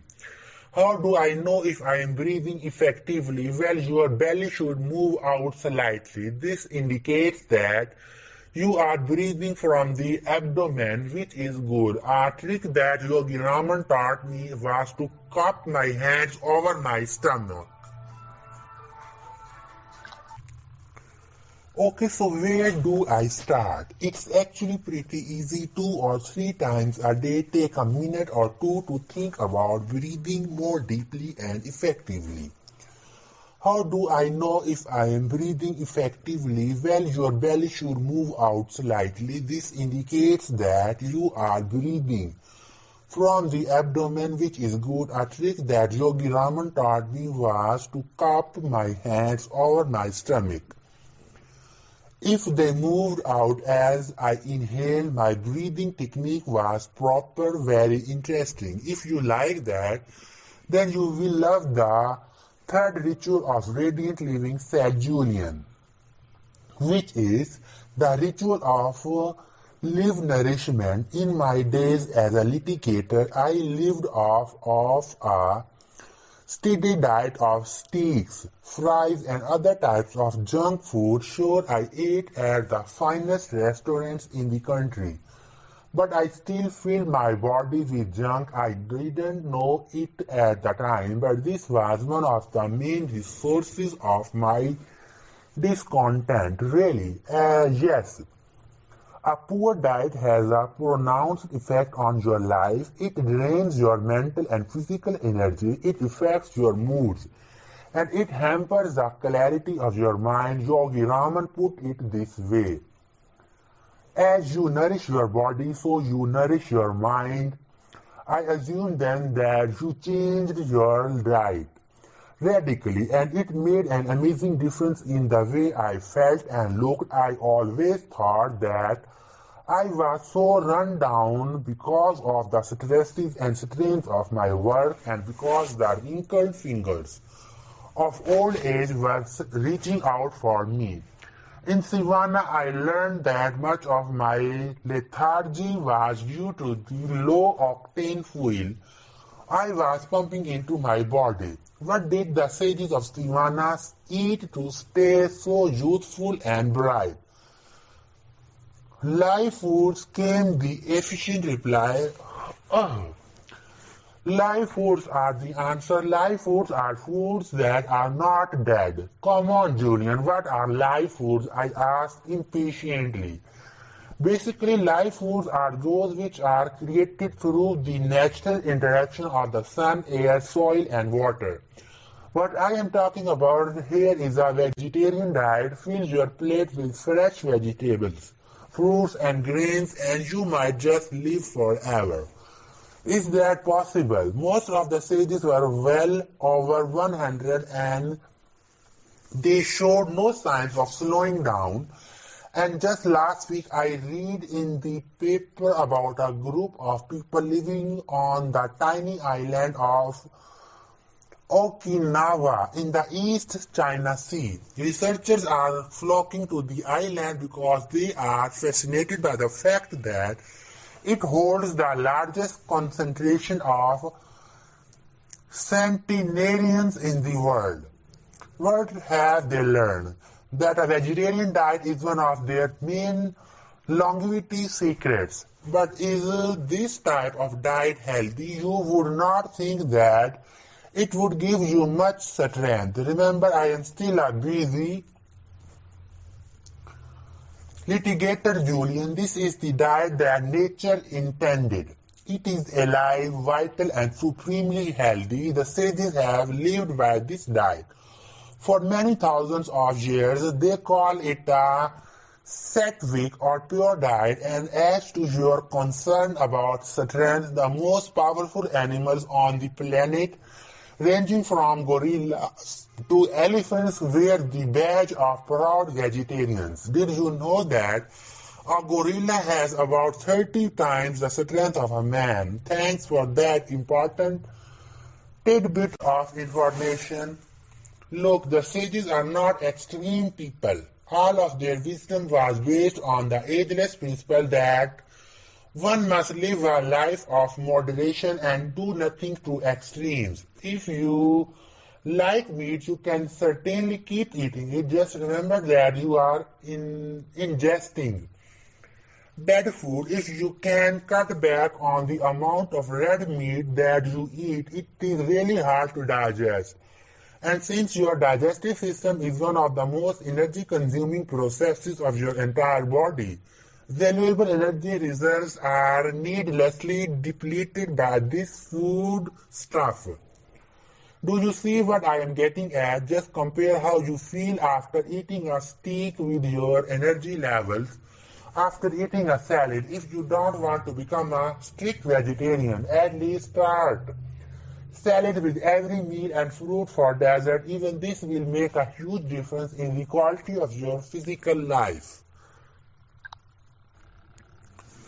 That doesn't seem like it would be too hard to do, I replied. I have been hearing a lot about the power of largely vegetarian diet. Just last week, Jenny told me about a study in Finland where it was found that 38% of new vegetarians studied reported that they felt far less tired and much more alert after only 7 months of this new way of life.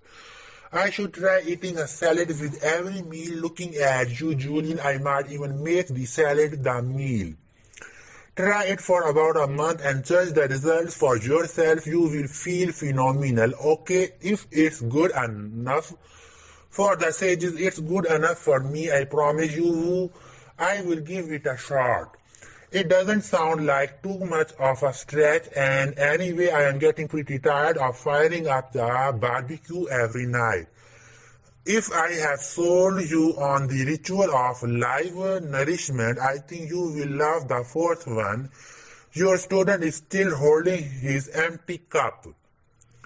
The fourth ritual is known as a ritual of abundant knowledge. It centers around the whole notion of lifelong learning and expanding your knowledge base for the good of yourself and all those around you. The all knowledge is power idea. It involves far more than that, John. Knowledge is only potential power. For the power to be manifested, it must be applied. Most people know what they should do in any given situation or in their lives for that matter. The problem is that they don't take daily, consistent action to apply the knowledge and realize their dreams. The ritual of abundant knowledge is all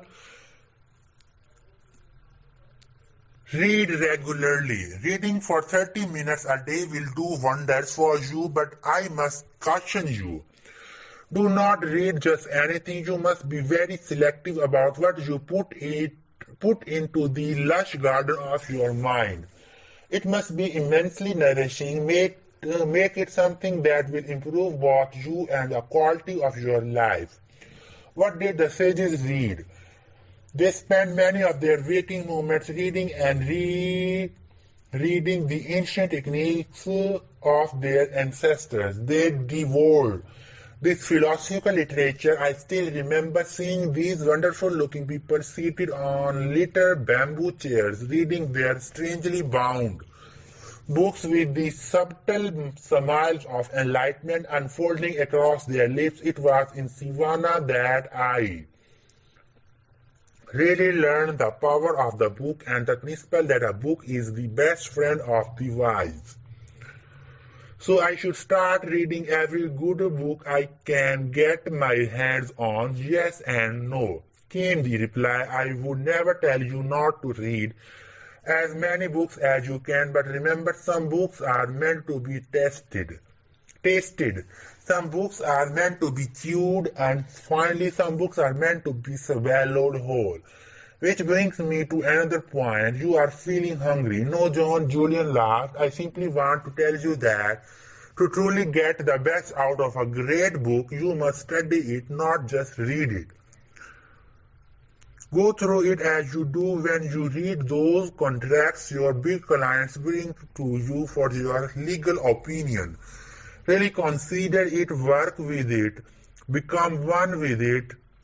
The sages would read many of the books of wisdom in their vast library 10 or 15 times. They treated great books as scriptures, holy documents of divine origin. Wow, reading is really that important. 30 minutes a day will make a delightful difference in your life because you will quickly start to see the vast reserves of knowledge available for your use. Every answer to every problem you have ever faced is in print. If you want to be a better lawyer, father, friend, or lover, there are books out there that will rocket you to those goals. All the mistakes you will ever make in your life have already been made by those that have walked before you. Do you really think that the challenges you are facing are unique to you? I have never thought about it, Julian, but I see what you are saying, and I know you are right. All the problems anyone has ever and will ever face over the course of their lifetime have already been made, Julian asserted. More importantly, the answers and solutions are all recorded on the pages of books. Read the right books. Learn how those who have preceded you have handled the challenges you are currently facing, apply their strategies for success, and you will be astonished by the improvements you will note in your life. What exactly are the right books? I asked, quickly realizing that Julian's point was an excellent one. I will leave that to your good judgment, my friend. Personally, since I have returned from the East, I spend the better part of my days reading biographies of the men and women I have come to admire and a great deal of the wisdom of literature. Any titles you could recommend to an eager young viewer? I said, flashing a broad grin. Sure, you will thrive on the biography of the great American Benjamin Franklin. I think you will also find much growth impetus from Mahatma Gandhi's autobiography entitled The Story of My Experiments with Truth. I also suggested that you read Siddhartha by Hermann Hesse, the highly practical philosophy of Marcus Aurelius, and some of the work of Seneca. You might even read Think and Grow Rich by Napoleon Hill. I read it last week and thought it was very profound. Think and Grow Rich, I exclaimed. But I thought you left all of that behind you after your heart attack. I am really sick and tired of all the make money fast manuals that are being peddled out there by snake oil salesmen preying on the weak. Easy, big fella, I couldn't agree with you more, offered Julian with all the warmth and patience of a wise, loving grandfather. I too want to restore the character ethic to our society. That little book is not about making a lot of money. It is about making a lot of life. I will be the first to tell you that there is a huge difference between well-being and being well off. I have lived it and know the pain of a money-driven life. Think and Grow Rich is about abundance, including spiritual abundance, and how to attract all that is good into your life. You might do well to read it, but I will not press the point. Sorry, Julian, I didn't mean to sound like an aggressive litigator, I offered apologetically. I guess my temper gets the better of me sometimes. One more thing I need to improve. I really am grateful for all that you are sharing with me. No problem, water under the bridge. My point simply is read and keep reading. Do you want to know something else? Interesting. What? It's not what you will get out of the books that is so enriching. It is what the books will get out of you that will ultimately change your life. You see, John, books do not actually teach you anything new.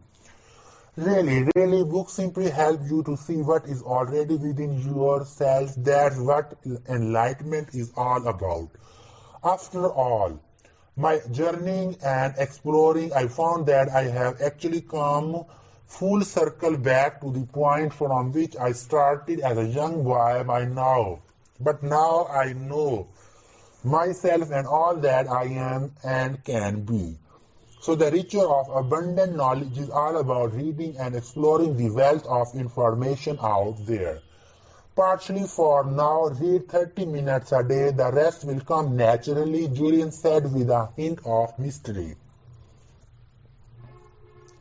Okay, what's the fifth ritual of radiant living? It is the ritual of personal reflection. The sages were firm believers in the power of inner contemplation. By taking the time to get to know yourself, you will connect to a dimension of your being that you never knew you had. Sounds pretty deep. It's actually a very practical concept. You see, we all have many sleeping talents inside of us. By taking the time to get to know them, we kindle them. However, silent contemplation will deliver even more than this. This practice will make you stronger, more at ease with yourself, and wiser. It is a very rewarding use of your mind. I am still a little fuzzy on the concept, Julian. Fair enough, it was also foreign to me when I first heard it. Boiled down to its basic form, personal reflection is nothing more than the habit of thinking. But don't we all think? Isn't that part of being human? Well, most of us do think. The problem is that most people think just enough to survive. What I am speaking about with this ritual is thinking enough to thrive. When you read Ben Franklin's biography, you will see what I mean. Every evening after a full day of productive work, he would retire to a silent corner of his home and reflect on his day. He would consider all of his actions and whether they were positive and constructive or whether they were of the negative sort in need of repair. By clearly knowing what he was doing wrong in his days, he could take immediate steps to improve and advance along the path of self-mastery. The sages did the same. Every night they would retire to the sanctuary of their hearts covered by fragrant rose petals and sit in deep contemplation. Yogi Raman would actually take a written inventory of his day. What kinds of things would he write down? I asked. First, he would list all of his activities, from the personal care activities of his morning to his interactions with other sages to his forays into the forest in search of firewood and fresh food. Interestingly, he would also write down the thoughts he had run through his mind during that particular day. Isn't that hard to do? I can hardly remember what I thought 5 minutes ago, let alone 12 hours ago. Not if you practice this ritual daily. You see, anyone can attain the kind of results I have attained. Anyone. The real problem is that too many people suffer from that dreadful disease known as Escusitas. I think I might have contracted that one in the past, I said in full knowledge of what my wise friend was saying. Stop making excuses and just do it, Julian exclaimed, his voice resonating with the strength of conviction. Do what? Take the time to think, get into the regular habit of personal introspection. Once Yogi Raman had listed all that he had done and all that he had thought in one column, he would then do assessment in another column. As he was confronted by his activities and thoughts in the written form, he asked himself whether they were positive in nature. If they were, he resolved to continue giving his precious energy to them, as they would pay huge dividends in the long run. And if they were negative, then he would come up with a clear course of action to get rid of them. I think an example might help me. Can it be personal? Julian asked. Sure, I would love to know some of your innermost thoughts, I suggested. Actually, I was thinking about yours. We both started to giggle like a couple of kids in a schoolyard. Oh, all right, you always did get your way. Okay, let's go through just a few of the things that you did today. Write them down on that piece of paper on the coffee table, Julian instructed. I started to realize that something important was about to happen. This was the first time in years that I had actually taken the time to do nothing but reflect on the things I was doing and the thoughts that I was thinking. It was all so strange and yet so intelligent. After all, how could I ever hope to improve myself and my life if I hadn't even taken the time to figure out what I was supposed to improve? Where do I start? I asked. Start with what you did this morning. and progress through your day. Just to hit a few of the highlights, we still have a fair amount of ground to cover, and I want to get back to Yogi Raman's fable in a few minutes. Fine, I woke up at 6:30 to the sound of my electric rooster. I joked. Get serious and keep going, Julian replied firmly. Okay, then I showered and shaved, gobbled down a waffle and rushed off to work. And what about your family?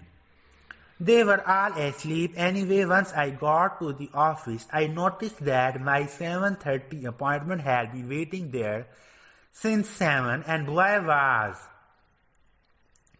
was he furious. What was your response? I fought back. What was I supposed to do? Let him push me around. Okay, then what happened? Well, things went from bad to worse. The courthouse called and told me that Judge Wildebest needed to see me in his chambers, and if I wasn't there within 10 minutes, heads would roll. You remember Wildebest, don't you? You were the one who nicknamed him Judge Wild Beast after he held you in contempt for parking your Ferrari in his parking spot. I recalled breaking into laughter. You would have to bring that up, wouldn't you? Julian replied, his eyes revealing the remnants of that mischievous twinkle he was once well known for. Anyway, I rushed down to the courthouse and had another argument with one of the clerks. By the time I got back to the office, there were 27 phone messages waiting for me, all marked urgent. Need I go on? Please do. Well, on the way home, Jenny called me in the car and asked me to stop by her mother's house and pick up one of those amazing pies my mother-in-law is famous for. Problem was that when I took that exit, I found myself in the middle of a gridlock that was worse than anything I have seen in ages. So there I was in the middle of rush hour traffic in 95-degree heat, shaking with stress and feeling that even more time was slipping away. How did you respond? I cursed the traffic. I said with complete honesty. I was actually shouting out loud inside my car. Do you want to know what I said? I don't think that would be the kind of thing that would nourish the garden of my mind, Julian responded with a soft smile, but it might make for good fertilizer. No thanks, maybe we should stop there. Just take a second and look at your day. Obviously, in retrospect, there are at least a few things that you would do differently if you had the chance. Obviously, like what? Well, first, in a perfect world, I would get up earlier. I don't think I am doing myself any favors by hitting the ground running. I would like to have a little peace in the morning and ease myself into the day. The heart of the rose technique you told me about earlier sounds like it would be fun. Also, I really would like to have the family around the breakfast table, even if only for a bowl of cereal. It would give me a better sense of balance. I always seem to feel that I never spend enough time with Jenny and the kids. But it is a perfect world and you have a perfect life. You do have the power to control your day. You do have the power to think good thoughts. You do have the power to live your dreams. Julian observed, his voice rising. I am realizing this. I really am starting to feel that I can change. Great. Continue reflecting on your day, he instructed. Well, I wish I hadn't yelled at my client. I wish I hadn't argued with the court clerk. And I wish I hadn't screamed at the traffic. The traffic doesn't care, does it? It just keeps on being traffic, I noted. I think you now see the power of the ritual of personal reflection. By looking at what you are doing, how you are spending your day, and the thoughts you are thinking, you give yourself a benchmark For measuring improvement, the only way to improve tomorrow is to know what you did wrong today and come up with a clear plan so that it doesn't happen again, I added. Precisely. There is nothing wrong with making mistakes. Mistakes are part of life and essential for growth. It's like that saying, happiness comes through good judgment comes through experience, and experience comes through bad judgment. But there is something very wrong with making these same mistakes over and over again, day in and day out. This shows a complete lack of self-awareness, the very quality that separates humans from animals. I have never heard that one before. Well, it's true. Only a human being can step out of himself and analyze what he is doing right and what he is doing wrong. A dog cannot do this, a bird cannot do this, even a monkey cannot do it. But you can. This is what the ritual of personal reflection is all about. Figure out what is right and what is wrong in your days and in your life, then set about making immediate improvements. Lots to think about, Julian, lots to think about, I offered reflectively. How about thinking about the sixth ritual for radiant living, the ritual of early awakening? Oh, I think I know what's coming. One of the best pieces of advice I learned in that far-off oasis of Savannah was to rise with the sun and to start the day off well. Most of us sleep far more than we need to. The average person can get by on 6 hours and remain perfectly healthy and alert. Sleep is really nothing more than a habit, and like any other habit, you can train yourself to achieve the results you want, sleeping less in this case. But if I get up too early, I really do feel exhausted. I said, for the first few days you will feel very tired. I will freely admit this. You might even feel this way for the first week of getting up nice and early. Please see this as a small measure of short-term pain for a large measure of long-term gain. You will always feel a little discomfort when you are installing a new habit. It's sort of like breaking in a new pair of shoes. At first it's a little hard to wear them, but soon they fit like a glove. As I told you earlier, pain is often the precursor to personal growth. Don't dread it, instead embrace it. Okay, I like the idea of training myself to get up earlier. First, let me ask you, what does early mean? Another fine question. There is no ideal time. Just like everything else I have shared with you so far, do what is right for you. Remember Yogi Raman's admonishment.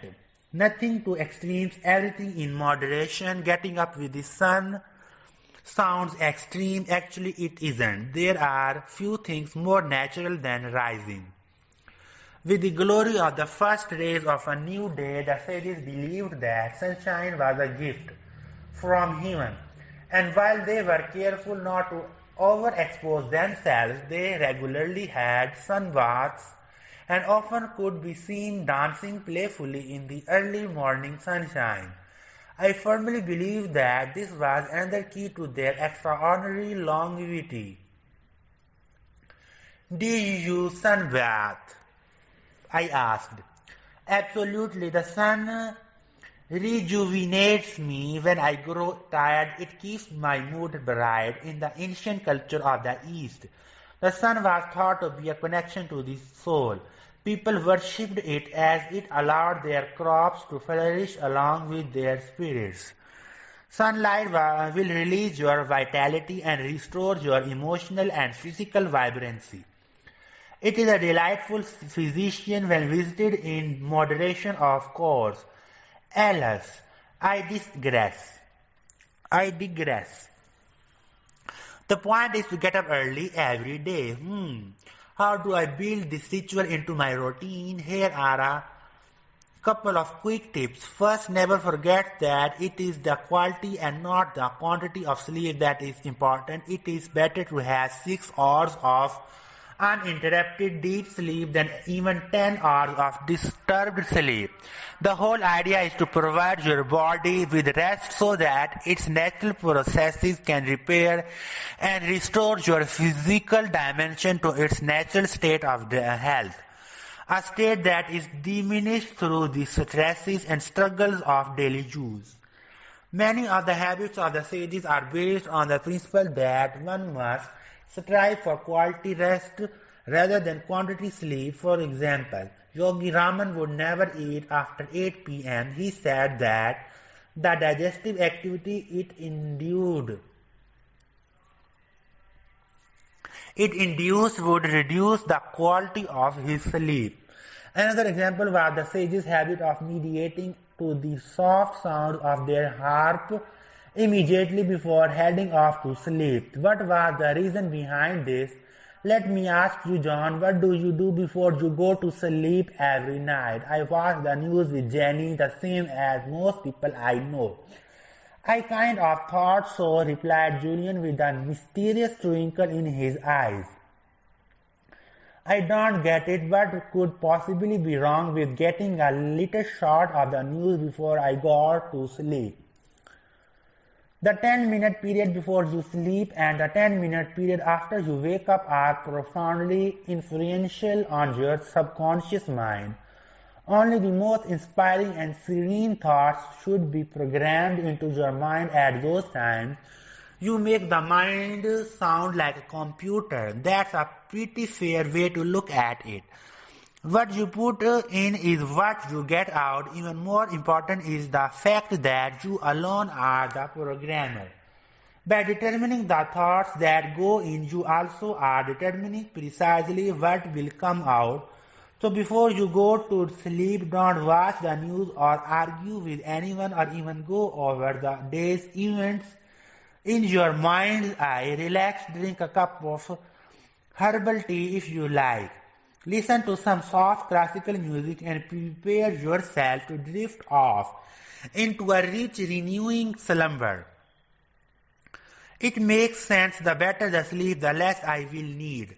Exactly, and remember the ancient rule of 21. If you do anything for 21 days in a row, it will be installed as a habit. So stay with the early rising routine for about 3 weeks before you give up because it feels too uncomfortable. But then it will be a part of your life. Within short order, you will be able to rise at 5:30 a.m. or even at 5 a.m. with ease, ready to savor the splendor of another great day. Okay, so let's say that I am getting up every day. At 5:30, what do I do? Your questions show that you are thinking, my friend. I appreciate this. Once you are up, there are many things you can do. The fundamental principle to keep in mind is the importance of starting your day off well. As I have suggested, the thoughts you think and the actions you take in the first 10 minutes after you wake up have a very marked effect on the rest of your day.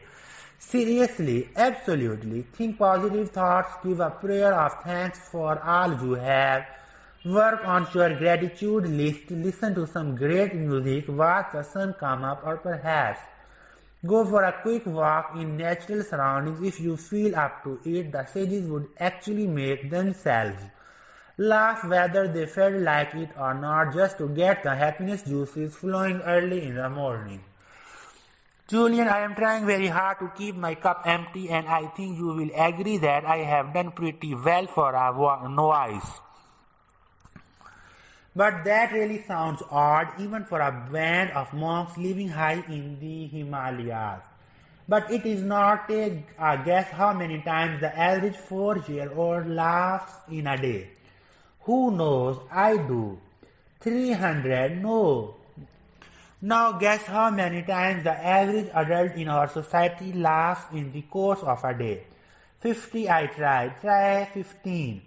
Julian said, smiling in satisfaction. You see my point. Laughing is medicine for the soul.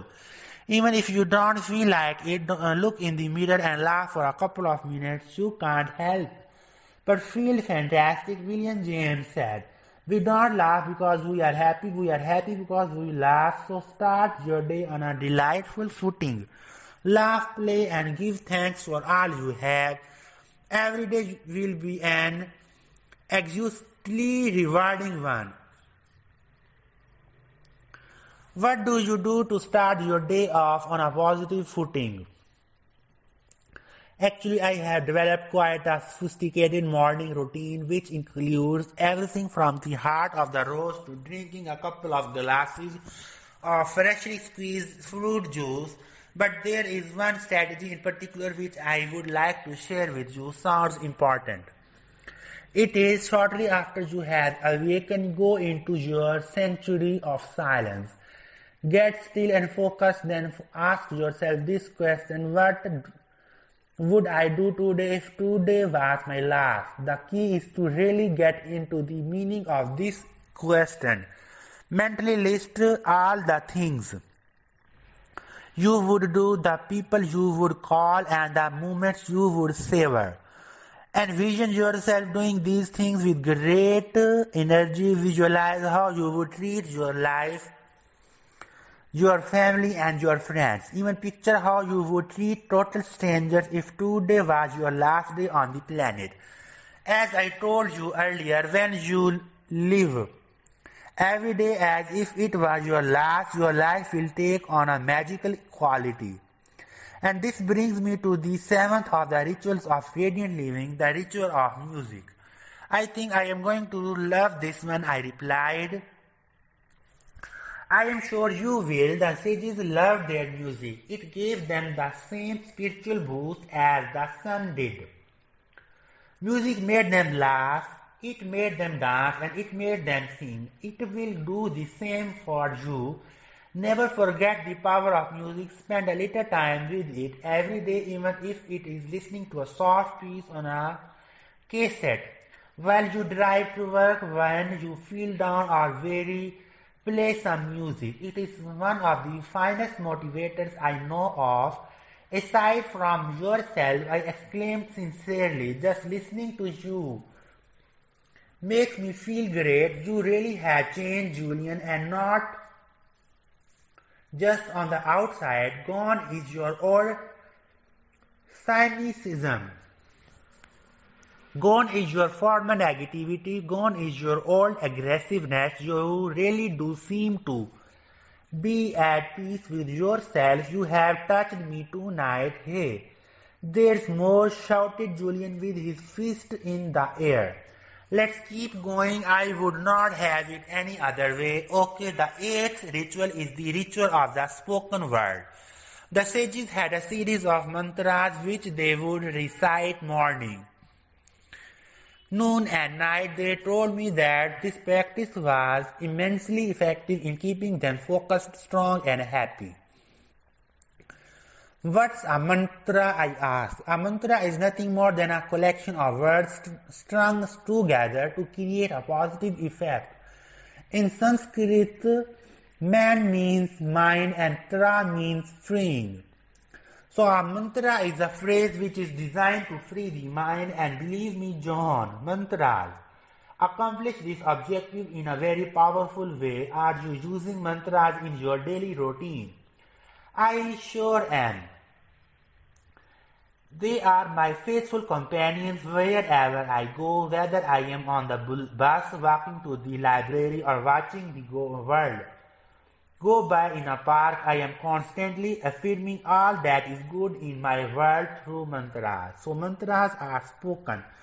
They do not have to be written. Affirmations are also very effective. But I have found that repeating a mantra aloud has a wonderful effect on my spirit. When I need to feel motivated, I might repeat, I am inspired, disciplined, and energized out loud 200 or 300 times to maintain the supreme sense of self-confidence. I have cultivated, I repeat. I am strong, able, and calm. I even use mantras to keep me youthful and vital. Julian admitted. How could a mantra keep you young? Words affect the mind in a pronounced way. Whether they are spoken or written, they are powerful influences, while what you say to others is important. Even more important is what you say to yourself, self-talk. Exactly. You are what you think about all day long. You are also what you say to yourself all day long. If you say that you are old and tired, this mantra will be manifested in your eternal reality. If you say you are weak and lack enthusiasm, this too will be the nature of your world.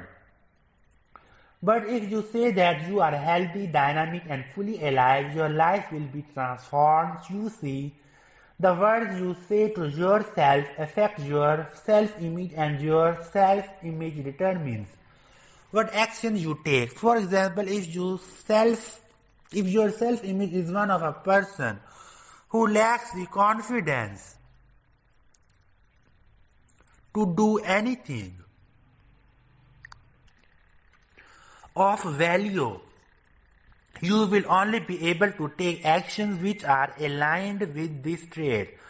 On the other hand, if your self-image is one of a radiant individual who is fearless, again all your actions will correspond to this quality. Your self-image is a self-fulfilling prophecy of sorts. How so? If you believe that you are unable to do something, let's say find that perfect partner or live a stress-free life, your beliefs will affect your self-image. In turn, your self-image will prevent you from taking steps to find the perfect partner or to create a serene life for yourself. It will actually sabotage any effort you might make in this direction. Why does it work this way? Simple, your self-image is a governor of sorts. It will never let you act in a way that is inconsistent with it. The beautiful thing is that you can change your self-image just like you can change everything else in your life. If it is not serving to enhance it, mantras are a great way to accomplish this objective. And when I change my inner world, I change my outer world, I said beautifully. My, how quickly you learned, Julian said, giving me the thumbs up sign he had used so much in his former life as a star litigator, which leads us into the ninth ritual of radiant living. Quite nicely, this is the ritual of a congruent character. It is sort of an offshoot of the self-image concept we were just talking about. Simply stated, this ritual requires you to take daily incremental action to build your character. Strengthening your character affects the way you see yourself and the actions you take.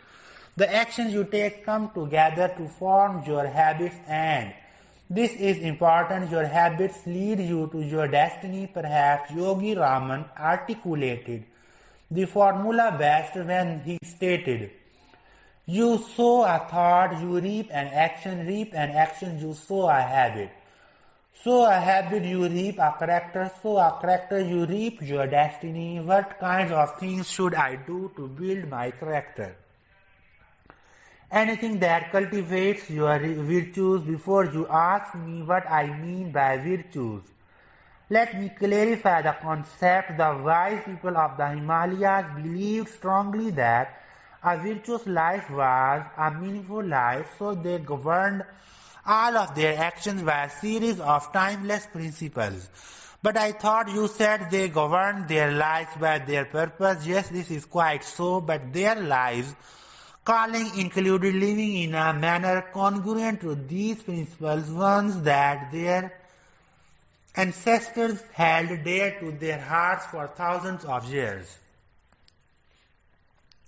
What are these principles, Julian? I asked. They are simply stated: industry, compassion, humility, patience, honesty, and courage. When all your actions are congruent and aligned with these principles, you will feel a deep sense of inner harmony and peace. Living this way will inevitably lead you to spiritual success. This is because you will be doing what is right.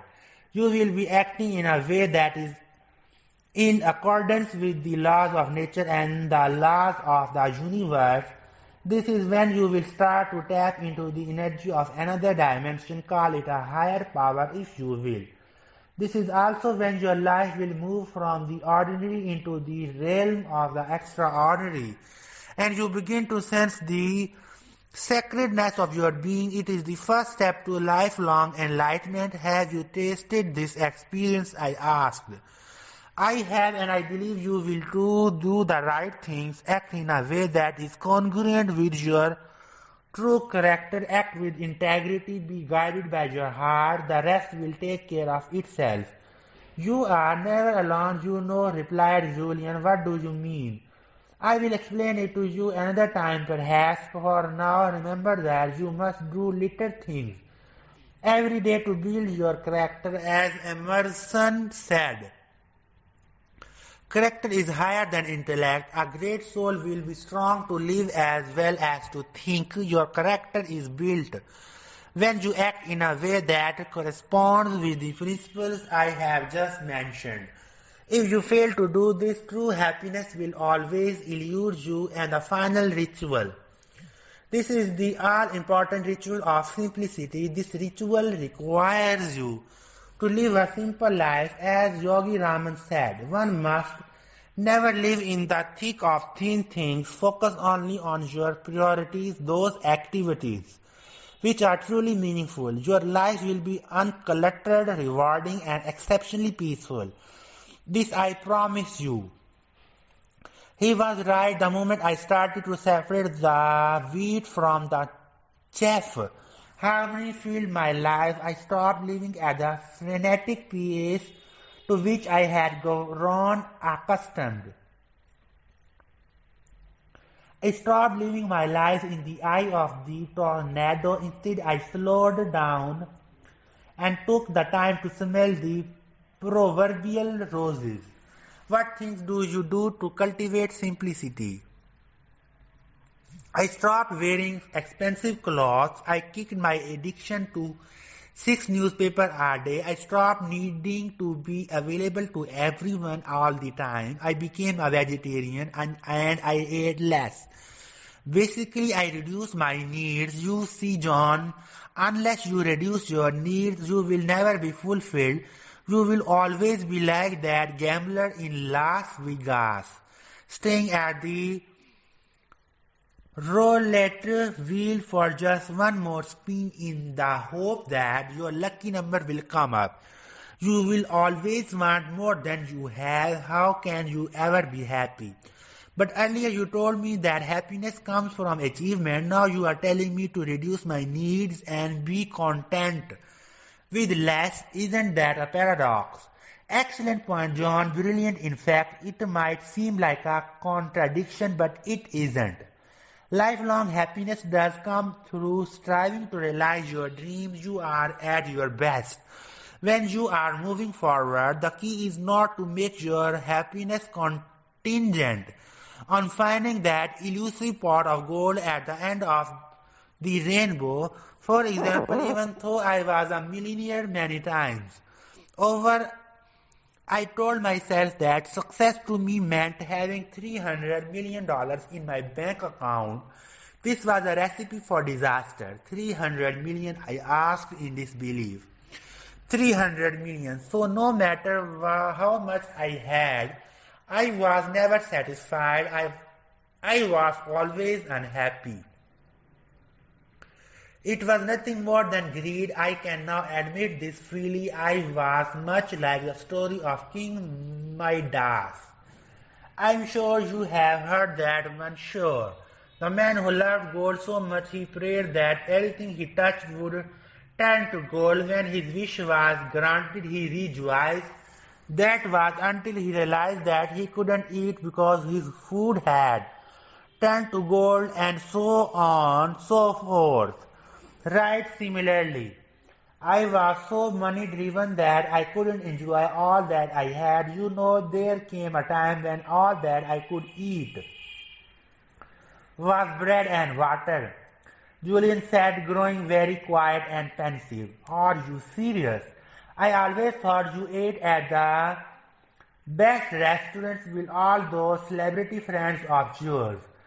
That was in the early days. Not many people know about this, but the burden of my out of control lifestyle gave me a bleeding ulcer. I couldn't even eat a hot dog without getting sick. What a life, all that money, and all I could eat was bread and water. It was pathetic, really. Julian caught himself, but I am not one to live in the past. I was another one of life's great lessons. And as I told you earlier, pain is a powerful teacher to transcend pain. I had to first experience it. I wouldn't be where I am today without it. He said stoically. Any ideas on what I should do to bring the ritual of simplicity into my own life? I asked. There are so many things you can do. Even little things will make a difference. Like what? Stop picking up the phone every time it rings. Stop wasting your time reading junk mail. Stop eating out 3 times a week. Give up your golf club membership.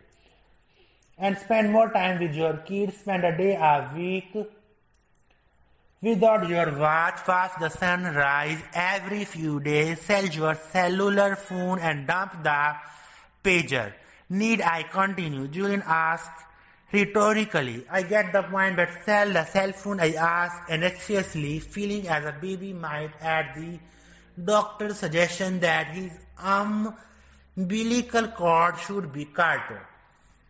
Like I have said, my duty is to share the wisdom I have learned through my journey with you. You need not apply every strategy to make your life work. Try the techniques and use those that feel right to you. I know nothing to extremes. Everything in moderation, precisely, I have to admit, though every one of your strategies sounds great, but will they really bring about profound shifts in my life in only 30 days? It will take even less than 30 days and even more, said Julian, with his trademark look of dimpled mischievousness. How we go again? Do explain, oh wise one.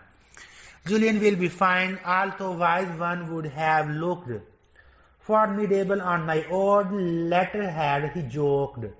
I say it will take less than 30 days because true life change is spontaneous. Spontaneous, yes, it happens in the blink of an eye.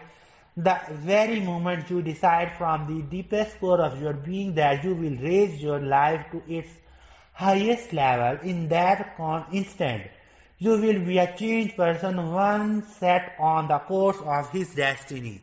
And while longer than 30 days, I promise you that by practicing these strategies and tools, you will see marked improvements in 1 month from this moment.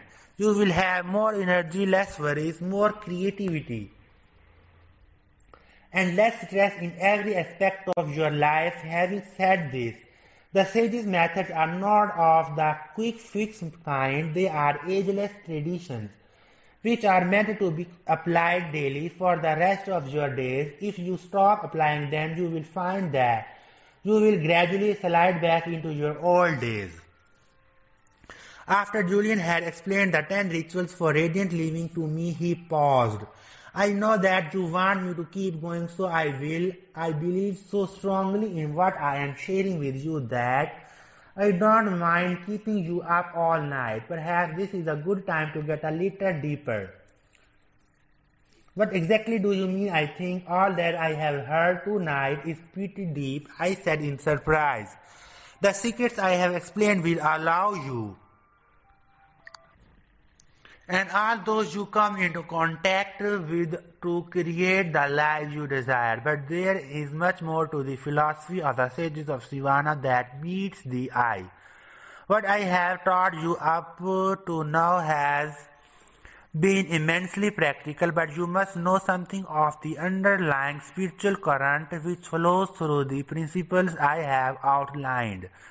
If you do not understand what I am speaking about, don't worry at this point. Simply take it in and chew on it for a while. You can digest it later. When the student is ready, the teacher will appear.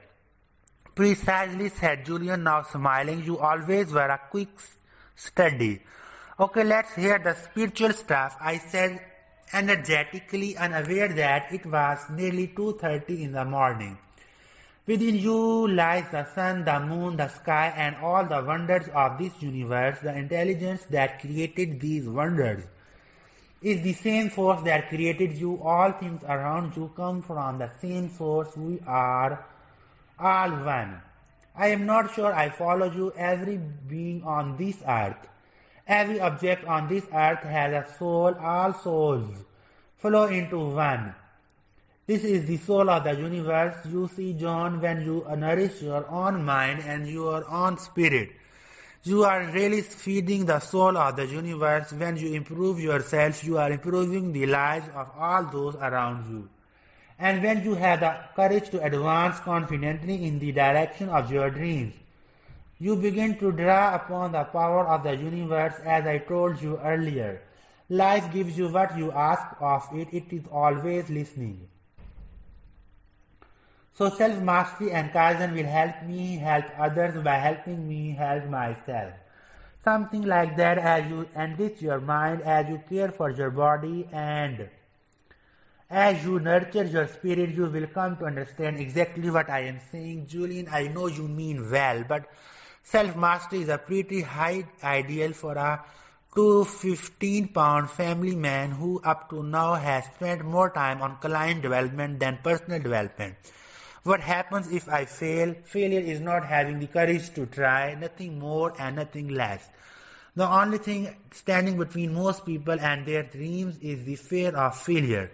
Yet failure is essential to success in any endeavor. Failure tests us and allows us to grow. It offers us lessons and guides us along the path of enlightenment. The teachers of the East say that every arrow that hits the bull's eye is the result of 100 misses. It is a fundamental law of nature to profit through loss. Never fear failure. Failure is your friend. Embrace failure. I ask in this belief, the universe favors the brave.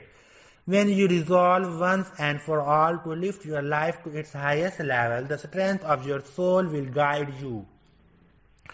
Yogi Raman believed that everyone's destiny was laid out for them at birth. This path always leads to a magical place filled with magnificent treasures. It was up to each individual to develop the courage to walk this way. There is a story he shared with me that I would like to pass on to you. Once in ancient India, there was an evil giant who owned a magnificent castle overlooking the sea. As the giant had been away for many years fighting in wars, the children of the nearby village used to come into the giant's beautiful garden and play with great delight. One day the giant returned and threw all of the young children out of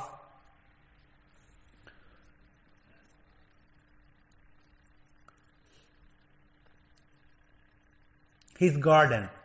Never return here, he yelled as he slammed the huge oak door in disgust. He then erected a huge marble wall around the garden to keep the children out. Winter came with bitter cold, which is native to the northernmost parts of the Indian subcontinent, and the giant wished the warmth would soon return. Spring visited the village which lay before the giant's castle, but the icy claws of winter refused to leave his garden. Then one day the giant finally smelled the fragrance of spring and felt the radiance of the sun through his windows. Spring has finally returned, he cried, running out into the garden, but the giant was unprepared for the sight which greeted him. The children of the village had somehow managed to climb over the castle wall and were playing in the garden. It was because of their presence that the garden had been transformed from a wintry wasteland into a lush palace filled with roses, daffodils, and orchids. All the children laughed and giggled with joy but one. From the corner of his eye, the giant spotted a little boy who was much smaller than all the other children.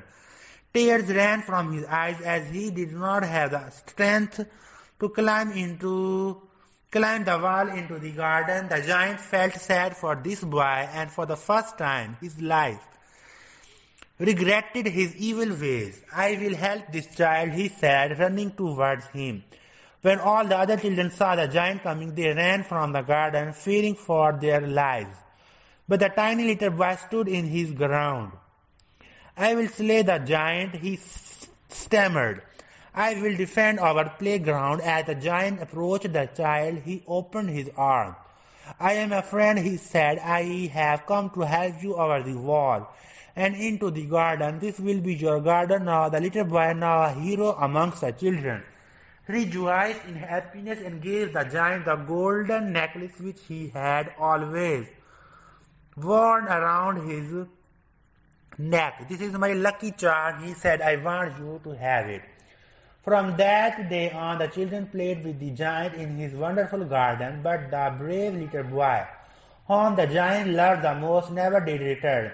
As time went on, the giant grew ill and frail. The children continued to play in the garden, but the giant no longer had the strength to keep them company in those quiet days. It was the little boy who the giant thought of the most. One day, in the midst of a particularly bitter winter, the giant glanced out his window and saw a truly miraculous sight. Though most of the garden was covered in snow, at the center of the garden there stood a magnificent rose bush overflowing with spectacularly colored flowers. Next to the roses stood the little boy who the giant loved. The boy was smiling sweetly. The giant danced with delight and rushed outside to embrace the child. Where have you been all these years, my young friend? I have missed you with all my heart. The boy was thoughtful in his response. Many years ago you lifted me over the wall into your magical garden. Now I have come to take you into mine. Later that day, when the children came to visit the giant, they found him lying lifeless on the ground. From head to toe he was covered by 1,000 beautiful roses. Always be brave, John, like that little boy. Stand your ground and follow your dreams. They will lead you to your destiny. Follow your destiny. It will lead you into the wonders of the universe. And always follow the wonders of the universe, for they will lead you to a special garden filled with roses. As I looked over at Julian to tell him that this story had touched me deeply, I saw something that startled me. This rock-hard legal gladiator who had spent the better part of his life defending the rich and famous had started to weep.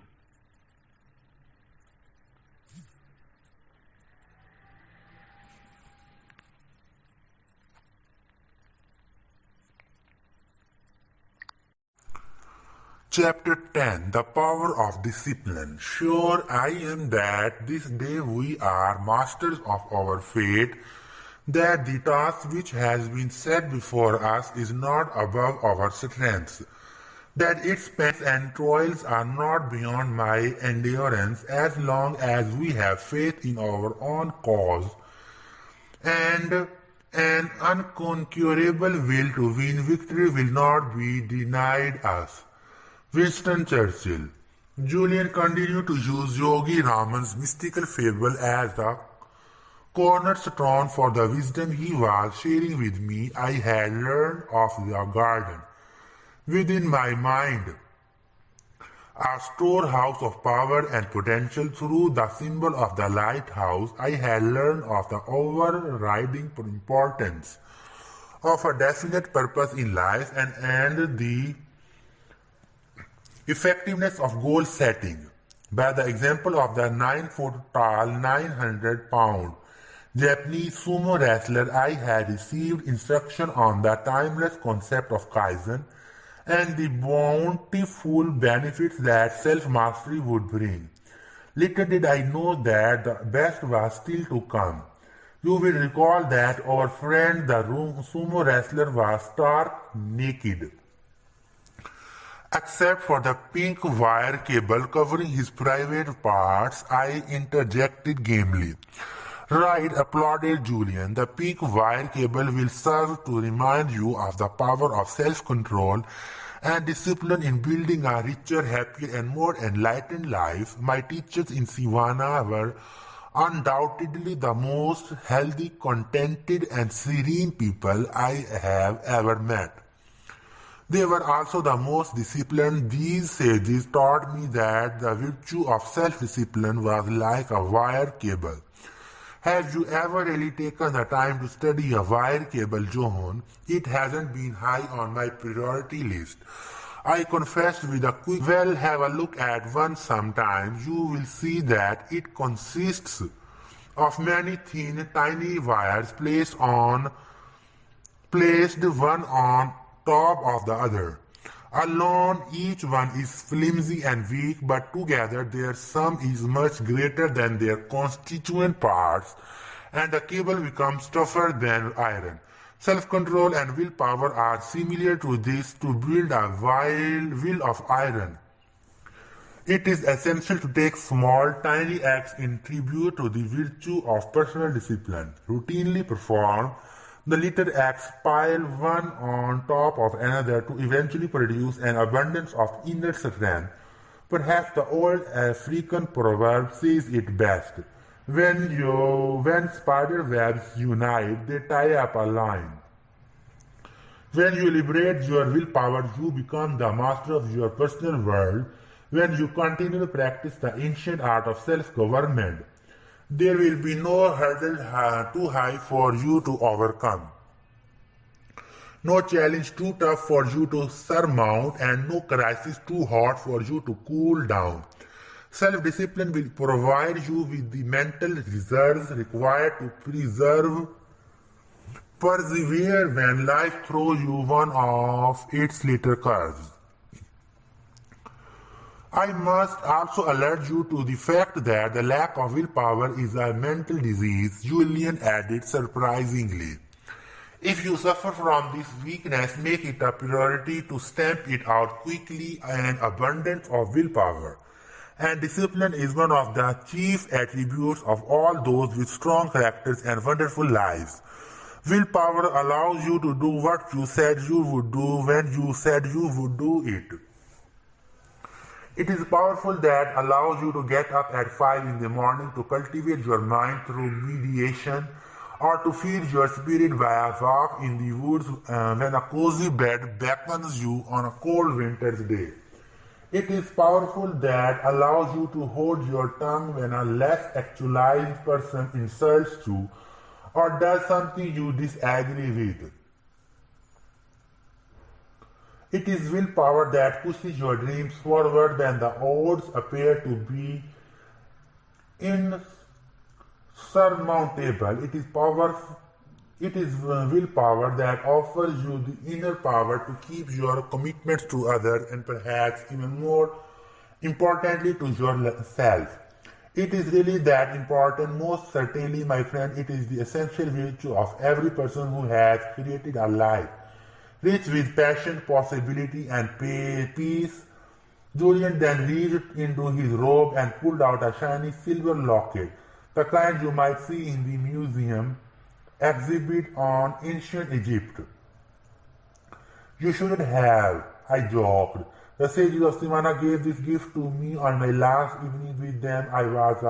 It was a joyous, loving celebration between members of a family who lived life to the fullest. It was one of the greatest and saddest nights of my life. I didn't want to leave the nirvana of Sivana. It was my sanctuary and oasis of all that was good in this world. The sages became my spiritual brothers and sisters. I left part of myself high in the Himalayas that evening. Julian said, his voice growing soft. What are the words engraved on the locket? Here, I will read them to you. Never forget them. Johan, they have really helped me when times got tough. I pray that they also bathe you in comfort during times of difficulty, they say. Through the steel of discipline, you will forge a character rich with courage and peace. Through the virtue of will, you are destined to rise to life's highest ideal and live within a heavenly mansion filled with all that is good, joyful, and vital. Without them, you are lost like a mariner without a compass, one who eventually sinks with his ship. I have never really thought about the importance of self-control, although there have been many times I have wished I had more discipline. I admitted. Are you saying that I can actually build discipline the way my teenager son builds his biceps at the local gym? The analogy is an excellent one. Your condition your willpower just as your son conditions his body at the gym. Anyone, no matter how weak or lethargic they might currently be, can grow discipline within a relatively short time. Mahatma Gandhi is a good example. When most people think of his modern day saint, they remember a man who could go weeks without food in the pursuit of his cause and endured immense pain for the sake of his convictions. But when you study Gandhi's life, you will see that he was not always a master of self-control. You are not going to tell me that Gandhi was a chocoholic. Are you? Not quite. John, as a young lawyer in South Africa, he was given to passionate outbursts, and the disciplines of fasting and mediation were as foreign to him as a simple white loincloth, which eventually became his personal trademark in his later years. Are you saying that with the right blend of training and preparation, I could have the same level of willpower as Mahatma Gandhi? Everyone is different. One of the fundamental principles that Yogi Raman taught me was that truly enlightened people never seek to be like others. Rather, they seek to be superior to their former selves. Don't race against others, race against yourself, Julian replied. When you have self-control, you will have the resolve to do the things you have always wanted to do. For you, it may be training for a marathon or mastering the art of white water rafting, or even giving up the law to become an artist. Whatever it is you are dreaming of, whether it is material riches or spiritual riches, I will not be your judge. I will simply tell you that all these things will be within your grasp when you cultivate your sleeping reserves of willpower. Julian added, building self-control and discipline into your life will also bring you a tremendous sense of freedom. This alone will change things. What do you mean? Most people have liberty. They can go where they want and do the things they feel like doing, but too many people are also slaves to their impulses. They have grown reactive rather than proactive, meaning that they are like sea foam pounding against a rocky shore, going in whatever direction the tide might take them. If they are spending time with their families and someone from work calls with a crisis, they hit the ground running, never stopping to think which activity is more vital to their overall well-being and to their life's purpose. So after all, I have observed in my life, both here in the West and in the East, I say that such people have liberty but lack freedom. They lack a key ingredient to a meaningful, enlightened life, the freedom to see the forest beyond the trees, the freedom to choose what is right over what seems pressing. I couldn't help but agree with Julian. Sure, I had little to complain about. I had a great family, a cozy home, and a bustling law practice, but I really couldn't say that I had achieved freedom. My pager was just as much an appendage as my right arm. I was always on the run. I never seemed to have the time to communicate deeply with Jenny, and quiet time for myself in the foreseeable future was about as likely as me winning the Boston Marathon.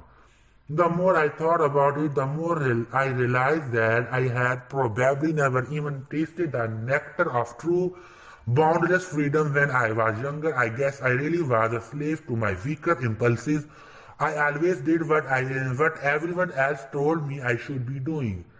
And building willpower will offer me more freedom. Freedom is like a house. You build it brick by brick. The first brick you should lay is willpower.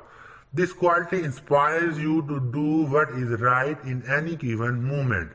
It gives you the energy to act with courage. It gives you the control to live the life you have imagined rather than accepting the life that you have. Julian also noted the many practical benefits that the cultivation of discipline would bring. Believe it or not, developing the power of your will can erase the very habit, keep you healthy, and give you far more energy than you have ever had. You see, John, self-control is really nothing more than mind control. Will is the king of mental powers. When you master your mind, you master your life. Mental mastery starts with being able to control every thought that you think. When you have developed the ability to discard all weak thoughts and focus only on those that are positive and good actions will follow. Soon you will start attracting all that is positive and good into your life. Here's an example. Let's say one of your personal development goals is to get up every morning at 6 a.m. and go for a run around that park behind your place. Let's pretend it is now the middle of the winter and your alarm wakes you from a deep, restful sleep. Your first impulse is to hit the snooze button and return to your slumber. Perhaps you will live up to your exercise resolution tomorrow. This pattern continues for a few days until you decide that you are too old to change your ways and the physical fitness goal was too unrealistic. You know me too well, I offered sincerely. Now let's consider an alternative scenario. It is still the dead of winter. The alarm goes off and you start to think of staying in bed, but instead of being a slave to your habits, you challenge them. With more powerful thoughts, you start to picture in your mind's eye how you will look, feel, and act. When you are in peak physical shape, you hear the many compliments your colleagues at the office offer you as you saunter past them with a svelte trim physique. You focus on all that you can accomplish with the increased energy a regular exercise program will bring. No more nights spent in front of the television because you are too tired to do anything else after your long day in court. Your days are filled with vitality, enthusiasm, and meaning. But say I do this and I feel like going back to sleep rather than going running. Initially, for the first few days, it will be a little difficult and you will feel like going back to your old habits. But Yogi Raman believed very strongly in one timeless principle in particular: positive always overcomes negatives. So if you continue to wage war against the weaker thoughts that might have silently crept into the palace of your mind over the years, eventually they will see that they are unwanted and live like visitors who know they are not welcome. You mean to tell me that thoughts are physical things? Yes, and they are fine. They are fully in your control. It is just as easy to think positive thoughts as it is to think negative ones. Then why do so many people worry and focus on all the negative information in our world? Because they have not learned the art of self-control and disciplined thinking. Most people I have spoken to have no idea that they have the power to control every single thought they think every second of every minute of every day. They believe that thoughts just happen and have never realized that if you don't take the time to start controlling your thoughts, they will control you when you start to focus on good thoughts only and refuse to think the bad ones. Through sheer willpower, I promise you, they will shrivel you up very quickly. So if I want to have the inner strength to get up earlier, eat less, read more, worry less, be more patient, or be more loving, all I have to do is exert my will to cleanse my thoughts. When you control your thoughts, you control your mind. When you control your mind, you control your life. And once you reach the stage of being in total control of your life, you become the master of your destiny. I needed to hear this. Through the course of this strange yet inspiring evening. I had gone from being a skeptical litigator, carefully studying a hot, short lawyer turned yogi, to a believer whose eyes had been opened for the first time in many years. I wish Jenny could hear all this. Actually, I wish my kids could hear this wisdom too. I knew it would affect them as it had me. I had always planned on being a better family man and living more fully, but I always found that I was too busy putting out all those little brush fires of life that seemed so pressing. Maybe this was a weakness, a lack of self-control, and an inability to see the forest for the trees. Perhaps life was passing by so quickly. It seemed like just yesterday that I was a young law student full of energy and enthusiasm. I dreamed of becoming a political leader or even a Supreme Court judge back then, but as time went by, I settled into a routine. Even as a cocky litigator, Julian used to tell me that complacency kills. The more I thought about it, the more I realized that I had lost my hunger. This wasn't a hunger for a bigger house or a faster car. This was a far deeper hunger. A hunger for living with more meaning, with more festivity and more satisfaction. I started to daydream while Julian continued to talk, oblivious to what he was now saying. I saw myself first as a 50-year-old and then as a 60-year-old man. Would I be stuck in the same job with the same people, facing the same struggles at the point of my life? I dreaded that. I had always wanted to contribute to the world in some way, and I sure wasn't doing it now. I think it was at that moment, with Julian sitting next to me on my living room floor on that sticky July night, that I changed. The Japanese call it Satori, meaning instant awakening, and that's exactly what it was. I resolved to fulfill my dreams and make my life far more than it had ever been. That was my first taste of real freedom, the freedom that comes when you decide once and for all to take charge of your life and all its constituent elements. I will give you a formula for developing willpower, said Julian, who had no idea of the inner transformation I had just experienced. Wisdom without proper tools for its application is not wisdom at all. He continued, every day while you are walking to work, I would like you to repeat a few simple words. Is this one of those mantras you told me about earlier? I asked. Yes, it is. It is one that has been in existence for over 5,000 years, although only the small band of Sivanan monks have known about it. Yogi Raman told me that by its repetition, I would develop self-control and an indomitable will within a short period of time. Remember, words are great influencers. Words are the verbal embodiment of power. By filling your mind with words of hope, you become hopeful. By filling your mind with the words of kindness, you become kind. By filling your mind with the thoughts of courage, you become courageous. Words have power, Julian observed. Okay, I am all ears. This is the mantra I suggest you repeat at least 30 times a day. I am more than I appear to be.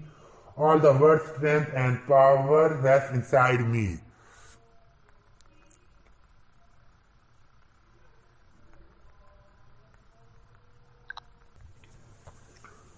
It will manifest profound changes in your life. For even quicker results, blend this mantra with the practice of creative envisioning I spoke of earlier. For example, go to a quiet place, sit with your eyes closed, do not let your mind wander. Keep your body still, as the surest sign of a weak mind is a body that cannot rest. Now repeat the mantra aloud over and over. Again, while you do so, see yourself as a disciplined, firm person fully in control of your mind, your body, and your spirit. Picture yourself acting as Gandhi or Mother Teresa might act in a challenging situation. Sterling results will surely come your way, he promised. That's it. I asked, astonished by the apparent simplicity of this formula. I can tap the full reserves of my willpower through this simple exercise. This technique has been taught by the spiritual teachers of the East for centuries. It is still around today for one reason. Because it works as always, judged by results. If you are interested, there are a couple of other exercises I can offer you to liberate the strength of your will and cultivate inner discipline, but let me warn you that they might seem strange at first. Hey Julian, I am absolutely fascinated by what I have been hearing. You are on a roll, so don't stop now. Okay, the first thing is to start doing the things you don't like doing. For you, it might be as simple as making your bed in the morning or walking rather than driving to work. By getting into the habit of exerting your will, you will cease to be a slave to your weaker impulses. Use it or lose it. Exactly, to build willpower and inner strength, you must first use it. The more you exert and nurture the embryo of self-discipline, the more quickly it will mature and give you the results you desire. The second exercise is a favorite of Yogi Raman's. He used to go an entire day without speaking except in response to a direct question. Kind of like a vow of silence. Actually, that's exactly what it was. Johan, the Tibetan monks who popularized this practice, believed that to hold one's tongue for an extended period of time would have the effect of enhancing one's discipline. But how? Basically, by keeping silent for a day, you are conditioning your will to do as you command it to do. Each time the urge to speak arises, you actively curb this impulse and remain quiet. You see, your will does not have a mind of its own. It waits for you to give it instructions that will spur it into action. The more control you exert over it, the more powerful it will become. The problem is that most people don't use their willpower. Why is that, I ask? Probably because most people believe they don't have any. They blame everyone and everything except themselves for this apparent weakness. Those who have a vicious temper will tell you, I can't help it, my father was the same way. Those who worry too much will tell you, it's not my fault, my job is too stressful. Those who sleep too much will say, what can I do, my body needs 10 hours of sleep a night. Such people lack the self-responsibility that comes through knowing the extraordinary potential which lies deep within every one of us, waiting to be inspired into action. When you come to know the timeless laws of nature, those that govern the operation of this universe, all that lives within it, you will also know what it is, your birthright to be all that you can be. You have the power to be more than your environment. Similarly, you have the capacity to be more than a prisoner of your past. To do this, you must become the master of your will. Sounds heavy. Really, it's a very practical concept. Imagine what you could do if you doubled or tripled the amount of willpower that you currently have. You could get into that exercise regimen you had dreamed of starting. You could be far more efficient with your time. You could erase the very habit once and for all, or you could be the ideal husband. Using your will allows you to rekindle the drive and energy for living that you seem to be saying you have lost. It is a very important area to focus on, so the bottom line is to start using my willpower on regular basis. Yes, decide to do the things you know you should be doing rather than walking the path of least resistance. Start to fight the gravitational force of your bad habits and weaker impulses, just as a rocket rises above the force of gravity to enter the realm of the heavens. Push yourself, just watch what will happen in a matter of weeks, and the mantra will help. Just repeating the mantra I gave you along with the daily practice of seeing yourself as you hope to be will give you an enormous amount of support as you create the disciplined, principled life that will connect you to your dreams. And you need not change your world in a day. Start off small. The 1,000-mile journey begins by taking the first step. We grow great by degrees. Even training yourself to get up an hour earlier and sticking to this wonderful habit will boost your self-confidence, inspiring you to reach higher heights. I don't see the connection. I admitted small victories lead to large victories. You must blind on the small to achieve the great by following through on a resolution as simple as getting up earlier every day. You will feel the pleasure and gratification that achievement brings. You have set a goal and you have realized it. This feels good. The trick is to keep the mark higher and raising your standards continuously. This will then release that magical quality of momentum that will motivate you to keep exploring your infinite potential. Do you like to ski? Julian questioned abruptly. I love skiing, I replied, Jenny, and I take the kids up to the mountains whenever we can, which isn't very often, much to her dismay. Okay, just think of what it's like when you push off from the top of the ski hill. At first you start off slowly, but within a minute you are flying down the hill like there's no tomorrow. Right, just call me Ninja Skier. I love the rush of speed. What gets you going so fast? My aerodynamically controlled physique, I quipped. Nice try, Julian laughed. Momentum is the answer I am looking for. Momentum is also the secret ingredient to building self-discipline. Like I said, you start off small, whether that means getting up a little earlier, starting to walk around the block every night, or even just training yourself to turn off the television when you know you have had enough. These small victories create the momentum that excites you to take larger steps along the path to your highest self.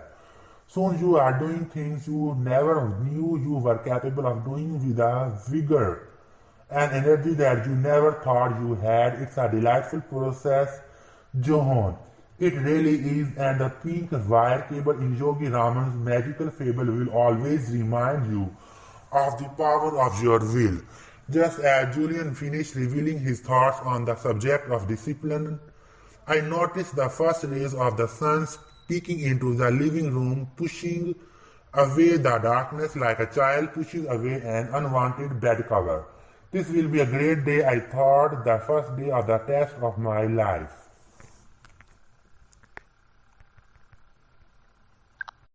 Chapter 11, Your Most Precious Commodity. Well-arranged time is the surest mark of a well-arranged mind. Sir Isaac Pitman. You know what's funny about life? Julian asked me. Tell me. By the time most people figure out what they really want and how to go about attaining it, it's usually too late. That saying, if youth only knew, if age only could, is so true. Is that what the stopwatch in Yogi Raman's fable is all about? Yes, the naked 9-foot-tall, 900-pound sumo wrestler with the pink wire cable covering his private parts slips on a shiny gold stopwatch that someone has left in the beautiful garden. Julian reminded me. How could I forget? I replied, breaking into a grin. By now I had realized that Yogi Raman's mystical fable was nothing more than a series of memory pegs designed to teach Julian the elements of his ancient philosophy for enlightened living, while at the same time helping him remember it. I shared my discovery with him. Ah, the sixth sense of litigator, you are quite right. My wise teacher's methods appeared odd at first, and I struggled to understand the significance of his late, just as you wondered what I was speaking of when I first shared it with you. But I must tell you, John, all 7 elements of the story, from the garden and the naked sumo wrestler to the yellow roses and the path of diamonds, which I am soon getting to serve as powerful reminders of the wisdom I learned in Sivana. The garden keeps me focused on inspiring thoughts. The lighthouse reminds me that the purpose of life is a life of purpose. The sumo wrestler keeps me centered on continuous self-discovery, while the pink wire cable links me to the wonders of willpower. A day doesn't pass without me thinking about the fable and considering the principles Yogi Raman taught me. And exactly what does the shining gold stopwatch represent? It is a symbol of our most important commodity, time. What about positive thinking and goal setting and self-mastery? They all mean nothing without time. About 6 months after I made the delightful forest retreat in Sivana my temporary home, one of the sages came to my hut of roses while I was studying. Her name was Diva. She was a stunningly beautiful woman with jet black hair that fell just below her waist, and in a very gentle and sweet voice she informed me that she was the youngest of all the sages living in that secret mountain abode. She also said that she had come to me on the instructions of Yogi Raman, who had told her that I was the best student he had ever had. Maybe it is all the pain you suffered in your former life that has allowed you to embrace our wisdom. With such an open heart, she stated, as the youngest of our community, I have been asked to bring you a gift. It is from all of us, and we offer it as a token of our respect for you, one who has traveled so far to learn our ways. At no point have you judged us or ridiculed our traditions. So though you have now decided to leave us within a few weeks, we consider you one of our own. No consider has ever received what I am about to give you. No outsider has ever received what I am about to give you. What was the gift? I asked impatiently. Diva pulled out an object from her home spun cotton bag and handed it to me. Wrapped in a fragrant cover of some type of paper was something I never thought I would see there in a million years. It was a miniature hourglass which had been made from blown glass and a small piece of sandalwood. Seeing my expression, Diva quickly told me that each of the sages had received one of these instruments as children. Though we have no possessions and live pure, simple lives, we respect time and note its passing. These little hourglasses serve as daily reminders of our mortality and the importance of living full, productive days while advancing our purposes. These monks up in the highest reaches of the Himalayan mountains kept time. Each and every one of them understood the importance of time. They each had developed what I call a time consciousness. You see, I learned that time slips through our hands like grains of sand, never to return. Those who use time wisely from an early age are rewarded with rich, productive, and satisfying lives. Those who have never been exposed to the principle that time mastery is life mastery will never realize their enormous human potential. Time is the great leveler. Whether we are privileged or disadvantaged, whether we live in Texas or Tokyo, we all have been allotted days with only 24 hours. What separates those who build exceptional lives from the also rans is the way they use this time. I once heard my father say that it was the busiest people who have time to spare.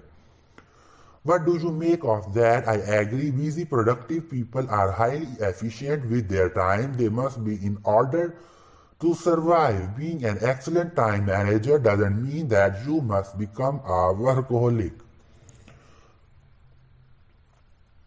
On the contrary, time mastery allows you more time to do the things you love to do, the things that are truly meaningful to you. Time mastery leads to life mastery. Guard time well. Remember, it's a non-renewable resource.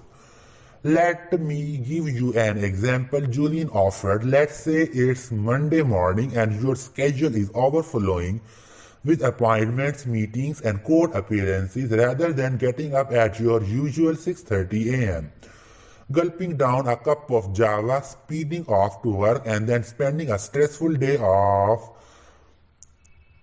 catch up. Let's say you took 15 minutes the night before to plan your day, or to be even more effective, let's say you took 1 hour on your quiet Sunday morning to organize your routine week. In your daily planner, you wrote about when you would meet with your clients, when you would do legal research, and when you would return phone calls.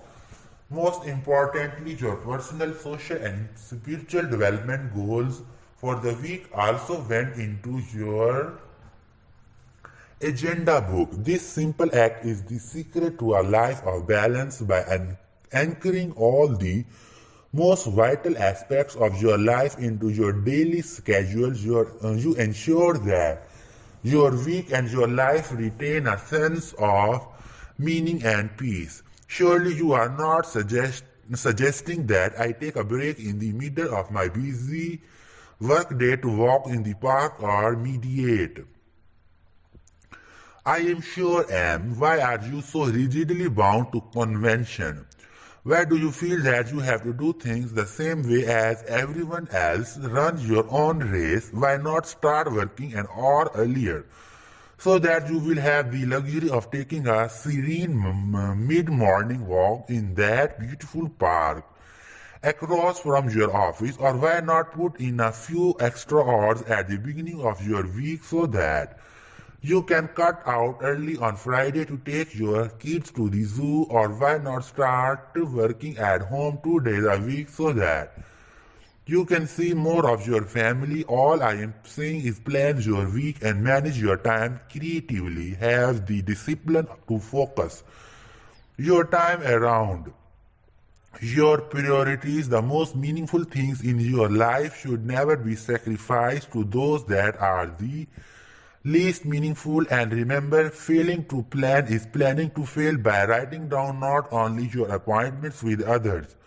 but also those all important appointments with yourself, to read, relax, or write a letter to your wife, you will be far more productive with your time. Never forget that time spent enriching your non-work hours is never a waste. It makes you tremendously efficient during your working hours. Stop living your life in compartments and understand once and for all that all you do forms one indivisible whole. The way you act at home affects the way you act at work. The way you treat people at the office affects the way you will treat your family and friends. I agree, Julian, but I really don't have the time to take breaks in the middle of my day as it is. I work most evenings. My schedule is really crushing these days. As I said this, I felt my stomach tingling at the mere thought of the mountain of work I was facing. Being busy is no excuse. The real question is, what are you so busy about? One of the great rules I learned from that wise old sage is that 80% of the results you achieve in your life come from only 20% of the activities that occupy your time. Yogi Raman called it the ancient rule of 20. I am not sure I follow you. Okay, let's go back to your busy Monday.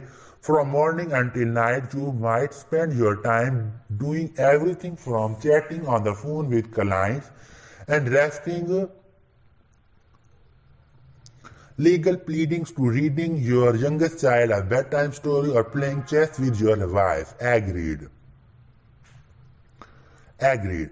But out of all of the hundreds of activities you give your time to, only 20% of those will yield real, lasting results. Only 20% of what you do will have an influence on the quality of your life. These are your high-impact activities. For example, 10 years from now, do you really think all the time you spent gossiping at the water cooler or sitting in some smoke-filled lunch room or watching television will count for anything? No, not really, right? So I am sure you will also agree there are a number of activities that will count for everything. You mean like time spent improving my legal knowledge, time spent enriching my relationships with my clients, and time invested in becoming a more efficient lawyer. Yes, and time spent nourishing your relationship with Jenny and the kids, time spent connecting with nature and showing gratitude for all that you are so fortunate to have, time spent renewing your mind, your body, and your spirit. These are just a few of the high-impact activities that will allow you to design the life you deserve. Direct all of your time to those activities that count. Enlightened people are priority-driven. This is the secret of time mastery. Wow, Yogi Raman taught you all that. I have become a student of life, John. Yogi Raman certainly was a wonderful and inspiring teacher, and I will never forget him for that, but all of the lessons I have learned from my varied experiences have now come together like pieces of a big jigsaw puzzle to show me the way to a better life. Julian added, I hope you will learn from my earlier mistakes. Some people learn from the errors others have made. They are the wise. Others feel that true learning comes only from personal experience. Such people endure needless pain and distress. Over the course of their lives, I had been to many seminars on time management as a lawyer, yet I had never heard the philosophy of time mastery that Julian was now sharing with me. Time management was not just something to focus on at the office and discard at closing time. It was a holistic system that could make all areas of my life more balanced and fulfilling if I slipped it correctly. I learned that by planning my days and taking the time to ensure that I was balanced in the use of my time, I would not only be far more productive, I would be far happier. So life is like a fat strip of bacon. I chimed in. You have to separate the meat from the fat in order to be the master of your time. Very good, you are on to it now, and though my vegetarian side tells me to do otherwise, I love the analogy because it hits the nail right on the head. When you spend your time and precious mental energy focusing on the meat, you have no time to waste on the fat. This is the point at which your life moves from the realm of the ordinary into the exhaustiveness of the extraordinary. This is when you really start to make things happen and the doors to the temple of enlightenment suddenly swing open. Julian observed. That brings me to another point. Don't let others steal your time. Be wary of time thieves. These are the people who always call on the telephone just as you have put the kids to sleep and have settled into your favorite chair to read that thrilling novel you have heard so much about. These are the people who have a knack of dropping by your office just as you have found a few minutes in the midst of a hectic day to catch your breath and collect your thoughts. Does this sound familiar? As usual, Julian, you are right on the money. I guess I have always been too polite to ask them to leave or to keep my door shut. I confided. You must be ruthless with your time. Learn to say no. Having the courage to say no to the little things in life will give you the power to say yes to the big things. Shut the door to your office when you need a few hours to work on that big case. Remember what I told you, don't pick up the phone every time it rings. It is there for your convenience, not the convenience of others. Ironically, people will respect you more when they see that you are a person who values his time. They will realize that your time is precious and they will value it. What about procrastination? All too often I keep putting off the things that I don't like doing and instead find myself sifting through junk mail or flipping through legal magazines. Maybe I am just killing time. Killing time is an apt metaphor. True, it is a human nature to do things that feel good and avoid the things that feel bad. But as I said earlier, the most productive people in this world have cultivated the habit of doing the things that less productive people don't like doing, even though they too might not like doing them. I stopped and thought deeply about the principle I had just heard. Perhaps procrastination was not my problem. Maybe my life had simply become too complex. Julian sensed my concern. Yogi Raman told me that those who are masters of their time live simple lives. A hurried, frenzied pace is not what nature intended, while he firmly believed that lasting happiness could be reached only by those who were effective and set definite aims for themselves. Living a life rich with accomplishment and contribution did not have to come through the sacrifice of peace of mind. This is what I found so fascinating about the wisdom I was hearing. It allowed me to be productive and yet fulfill my spiritual longings. I started to open myself even more to Julian. You have always been honest and forthright with me, so I will be the same with you. I don't want to give up my practice and my house and my car to be happier and more satisfied. I like my toys and the material things I have earned. They are my rewards for all the hours I have worked over the years since we first met. But I feel empty, I really do. I told you about my dreams when I was in law school. There is so much more I could do with my life. You know, I am almost 40 and I have never been to the Grand Canyon or the Eiffel Tower. I have never walked in a desert or canoed across a still lake on a gorgeous summer's day. I have never once taken off my socks and shoes and walked barefoot through a park listening to the kids laugh and the dogs bark. I can't even remember the last time I took a long, quiet walk by myself after a snowfall just to hear the sounds and to enjoy the sensations. Then simplify your life, Julian suggested sympathetically.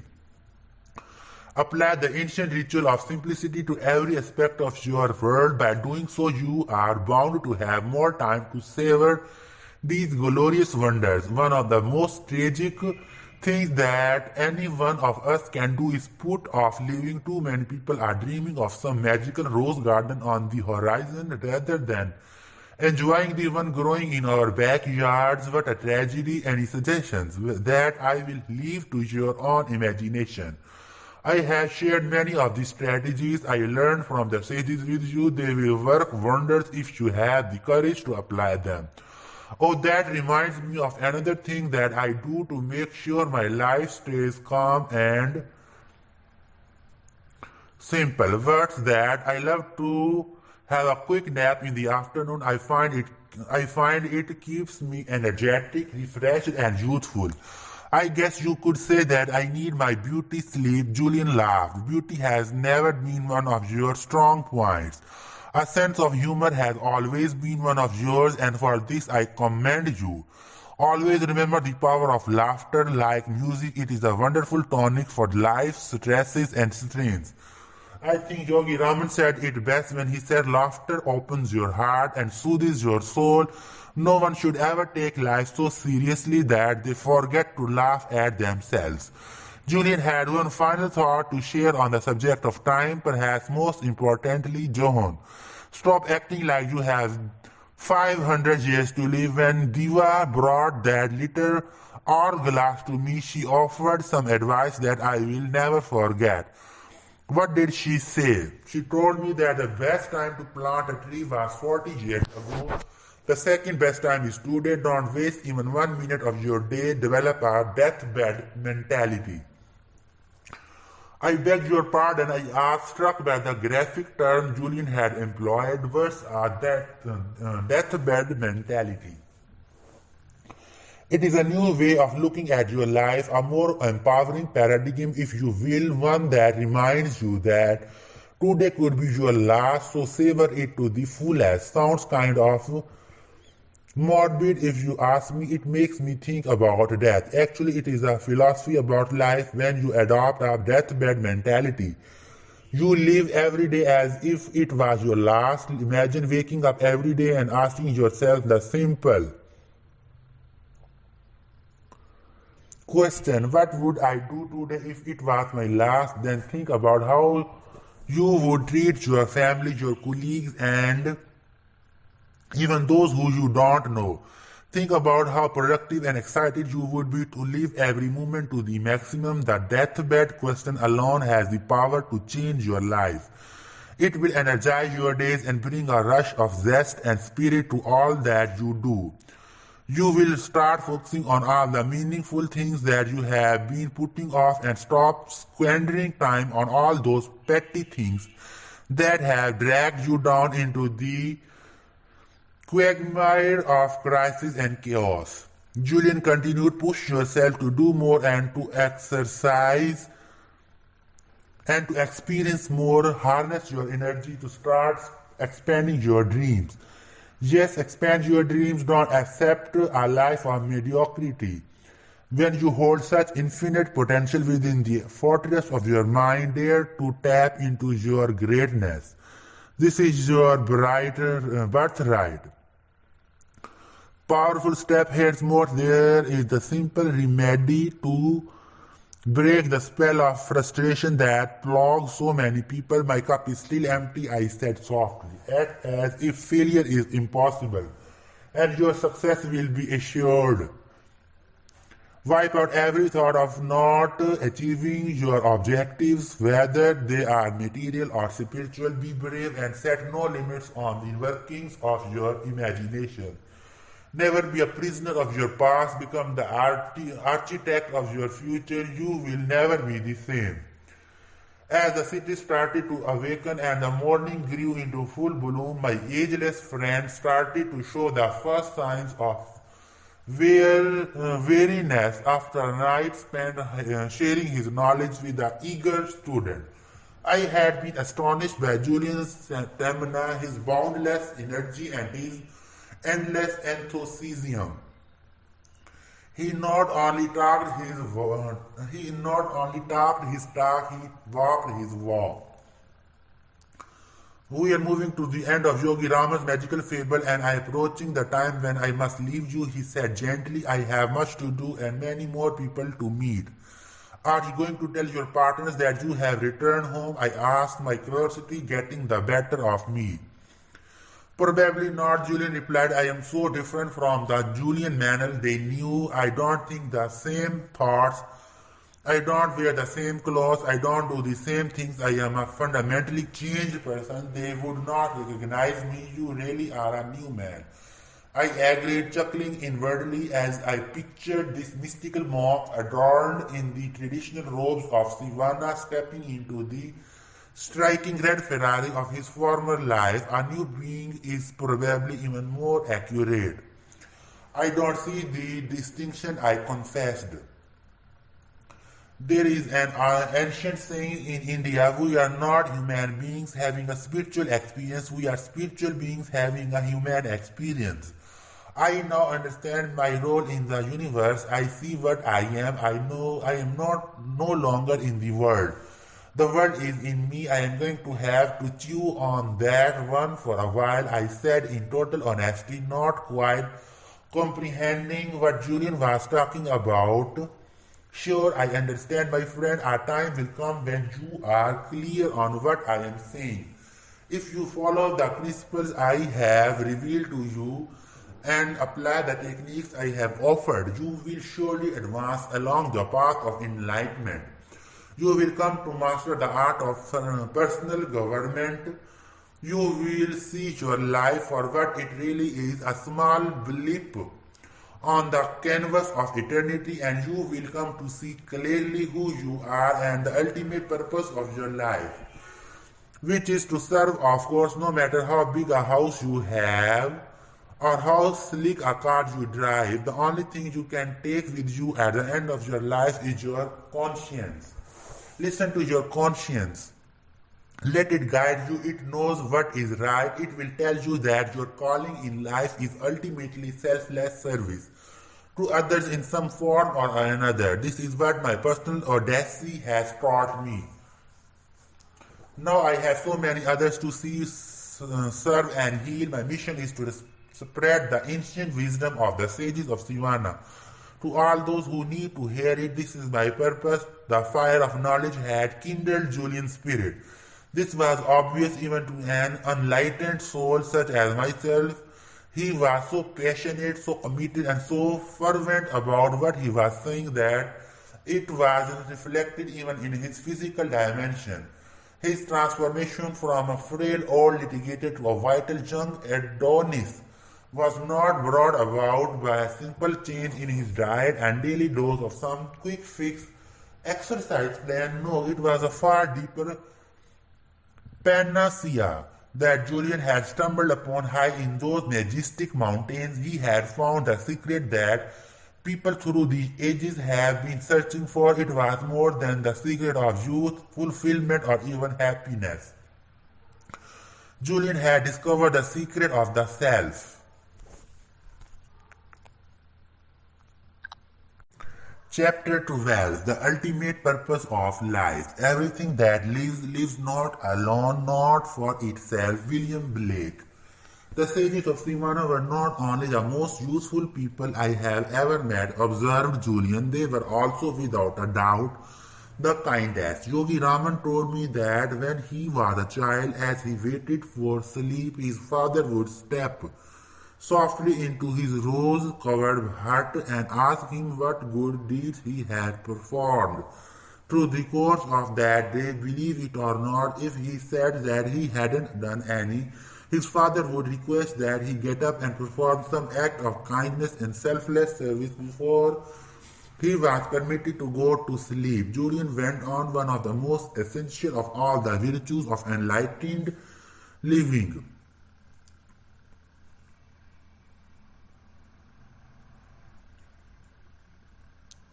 that I can share with you, John, is the one when all is said and done.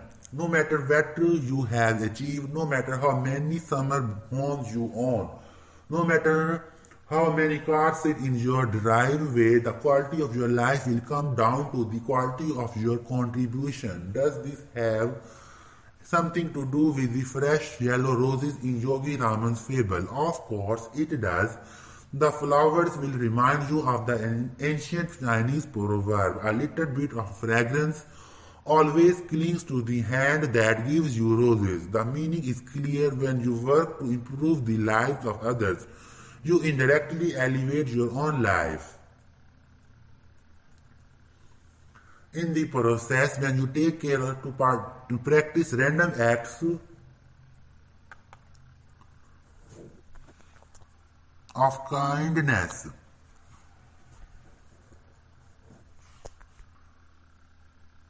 daily, your own life becomes far richer and more meaningful. To cultivate the sacredness and sanctity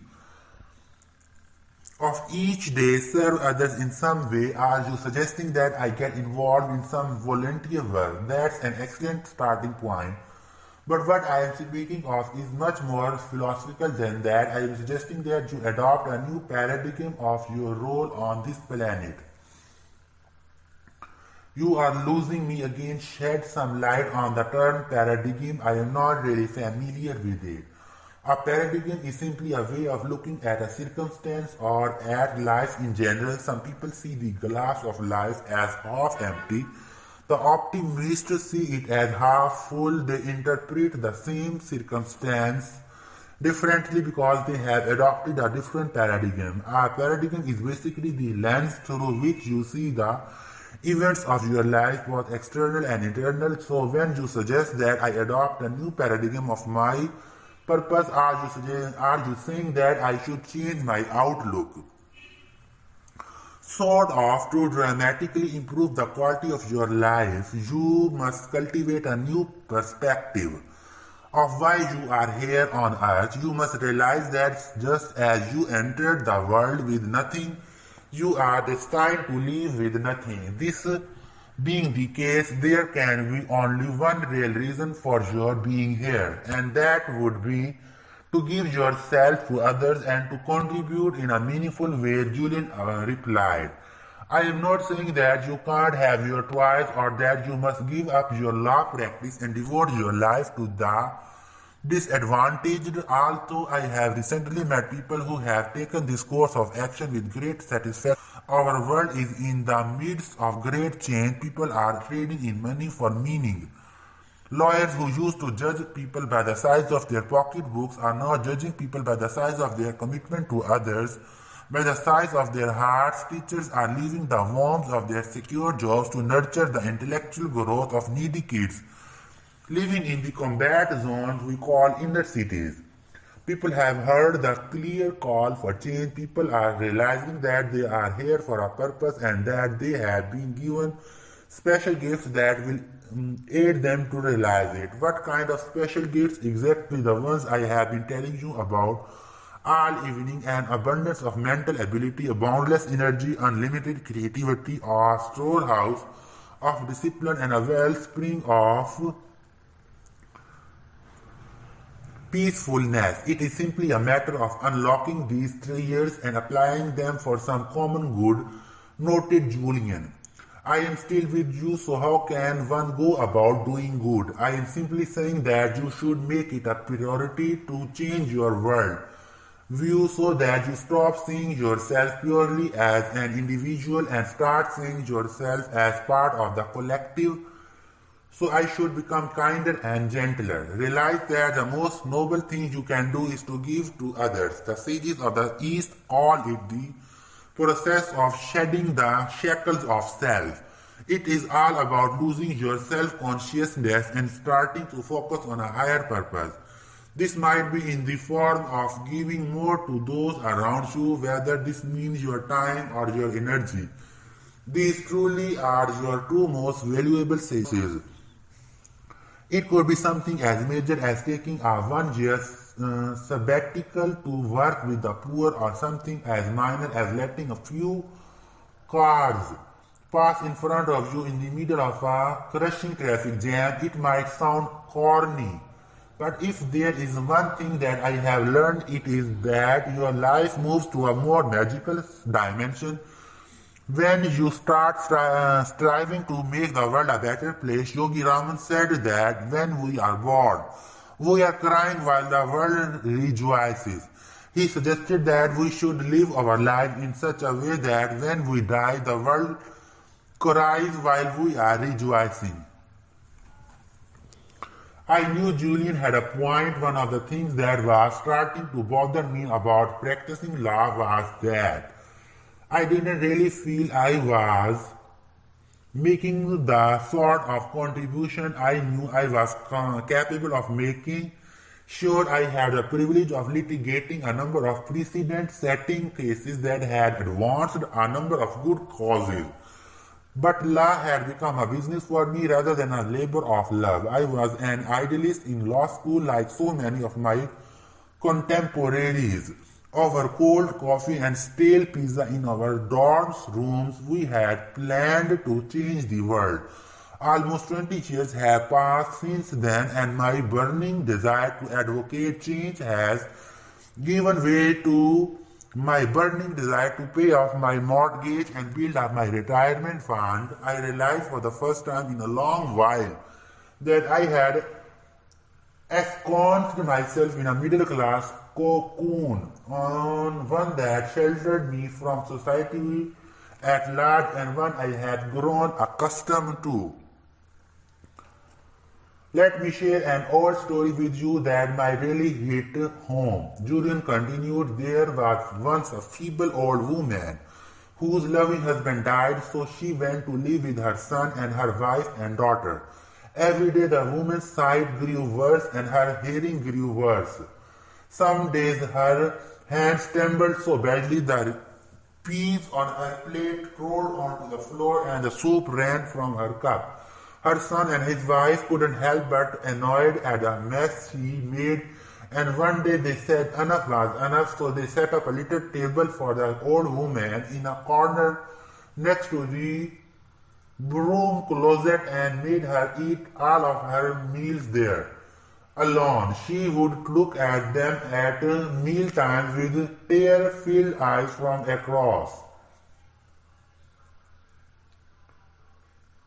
But they hardly talked to her while they ate, except to scold her for dropping a spoon or a fork. One evening just before dinner, the little girl was sitting on the floor playing with her building blocks. What are you making? Her father asked earnestly.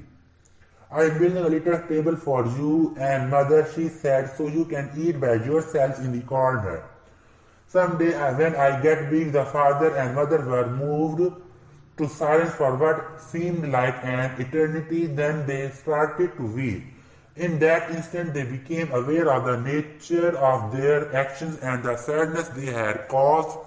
That night, they led the old woman back to her rightful place at their big dinner table.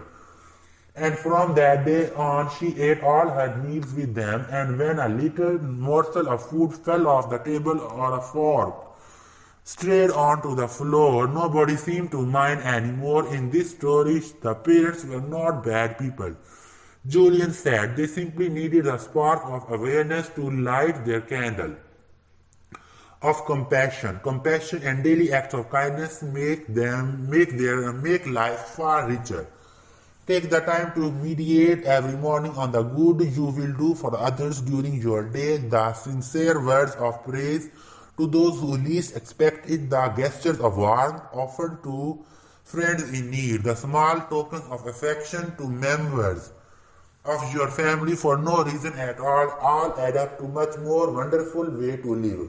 And speaking of friendships, make sure you keep them in constant repair. A person with 3 solid friends is very wealthy indeed. I nodded. Friends add humor, fascination, and beauty to life. There are few things more rejuvenating than sharing a belly-bursting laugh with an old friend. Friends keep you humble when you get too self-righteous. Friends make you smile when you are taking yourself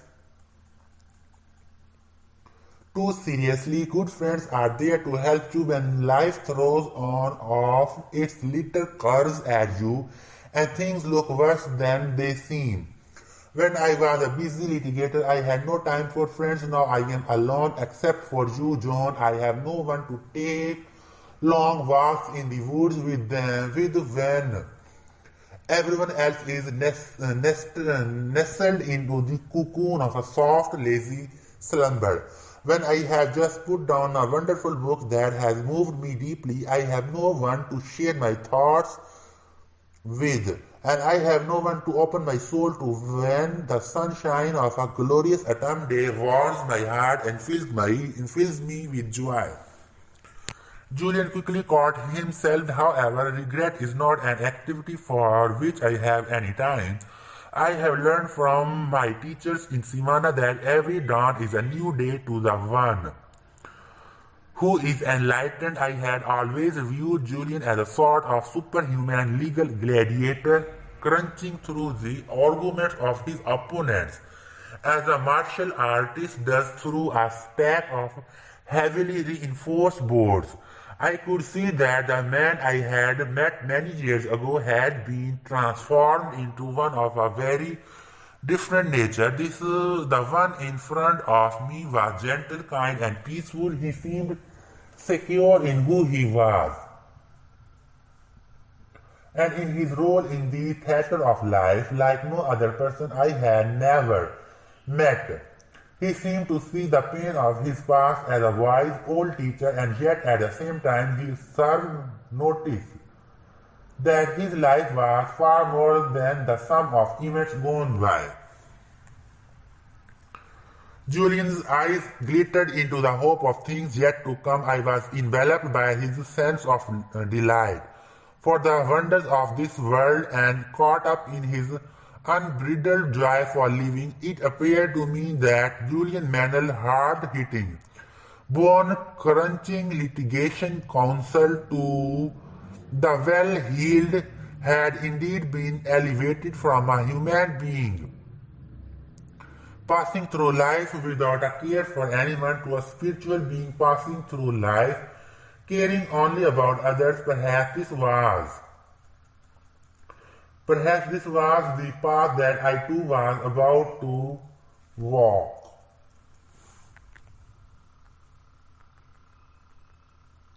Chapter 13: The Timeless Secret of Lifelong Happiness. When I admire the wonder of a sunset or the beauty of the moon, my soul expands in worship of the Creator, Mahatma Gandhi.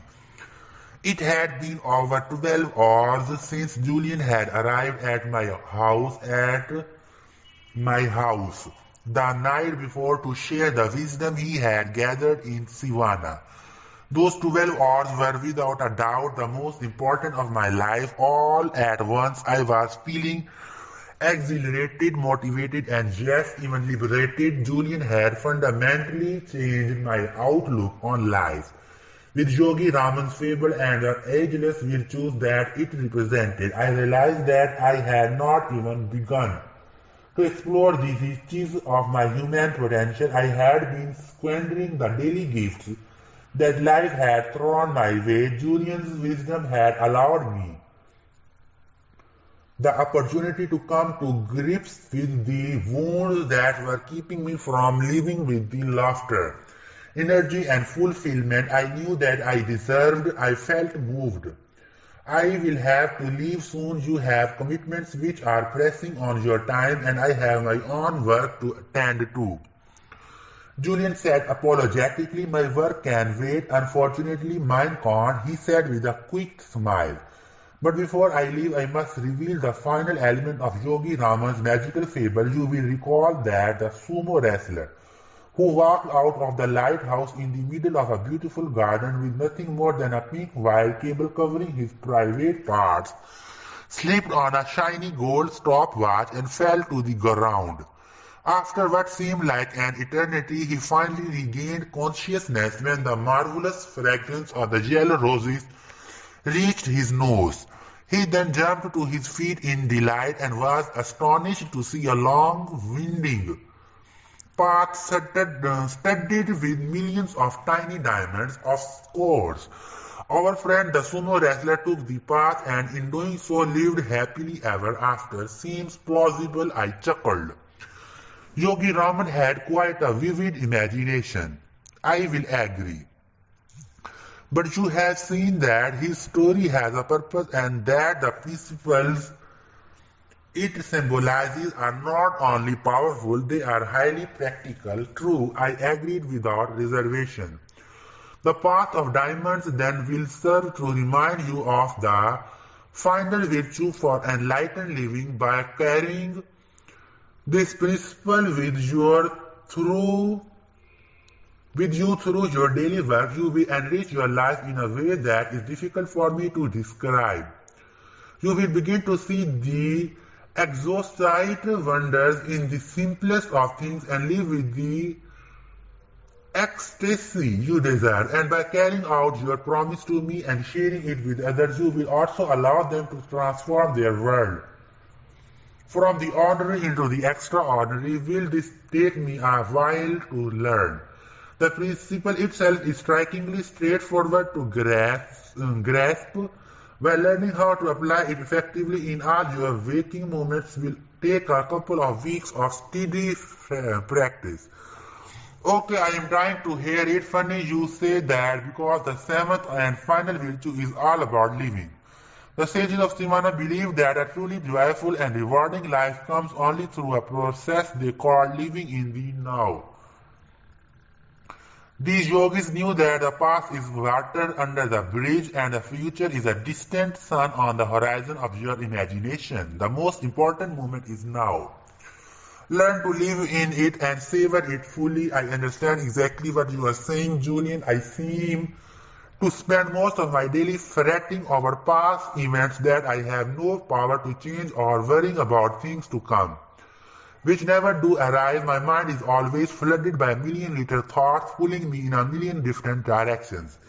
It's really frustrating. Why? It tires me out. I guess I just don't have peace of mind, yet I have experienced times when my mind is fully occupied on only what was in front of me. Often this happened when I was under the gun to crank out a legal brief and I didn't have time to think about anything other than the task at hand. I have also felt this kind of total focus when I was playing saucer with the boys and I really wanted to win, or seemed to pass by in minutes, and I felt centered. It was as if the only thing that mattered to me was what I was doing in that very moment. Everything else, the worries, the bills, the law practice didn't count. Come to think of it, these were probably the times when I felt the most peaceful as well. Being engaged in a pursuit that truly challenges you is the surest route to a personal satisfaction.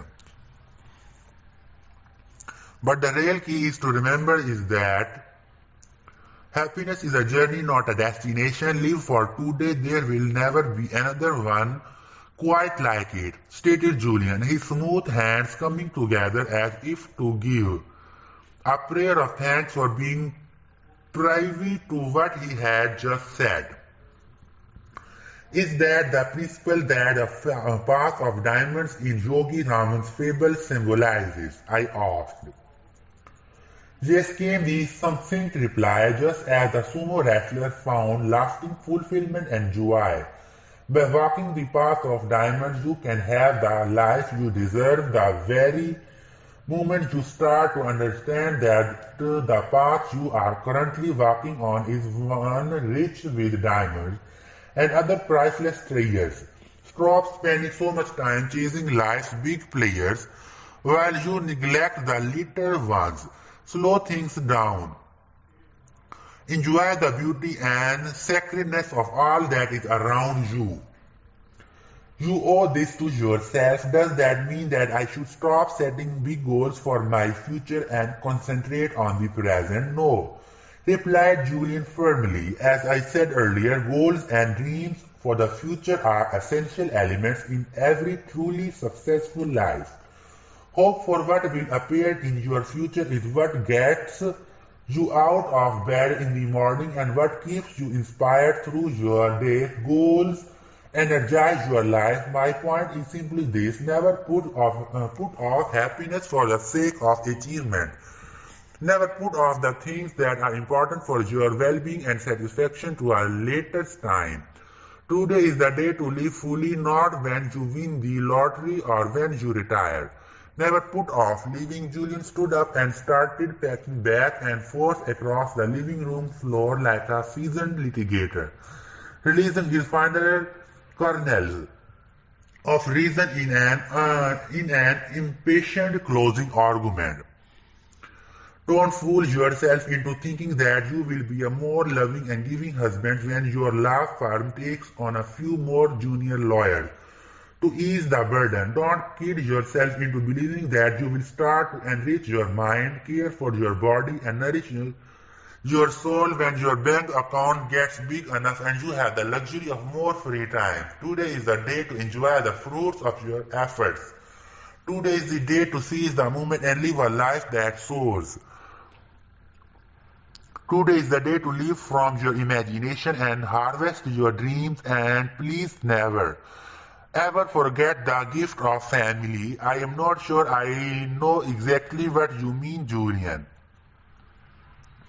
Live your children's childhood, came the simple reply. Huh. I muttered, perplexed at the apparent paradox. Few things are as meaningful as being a part of your children's childhood. What is the point of climbing the steps of success if you have missed the first steps of your own kids? What good is owning the biggest house on your blog if you have not taken the time to create a home? What is the use of being known across the country as a red-hot trial lawyer if your kids don't even know their father? Julian offered, his voice now quivering with emotion. I know whereof I speak. This last comment floored me, and I knew of Julian was that he had been a superstar litigator who hung out with the rich and the beautiful. His romantic trysts with nubile fashion models were almost as legendary as his courtroom skills. What could this former millionaire playboy possibly know about being a father?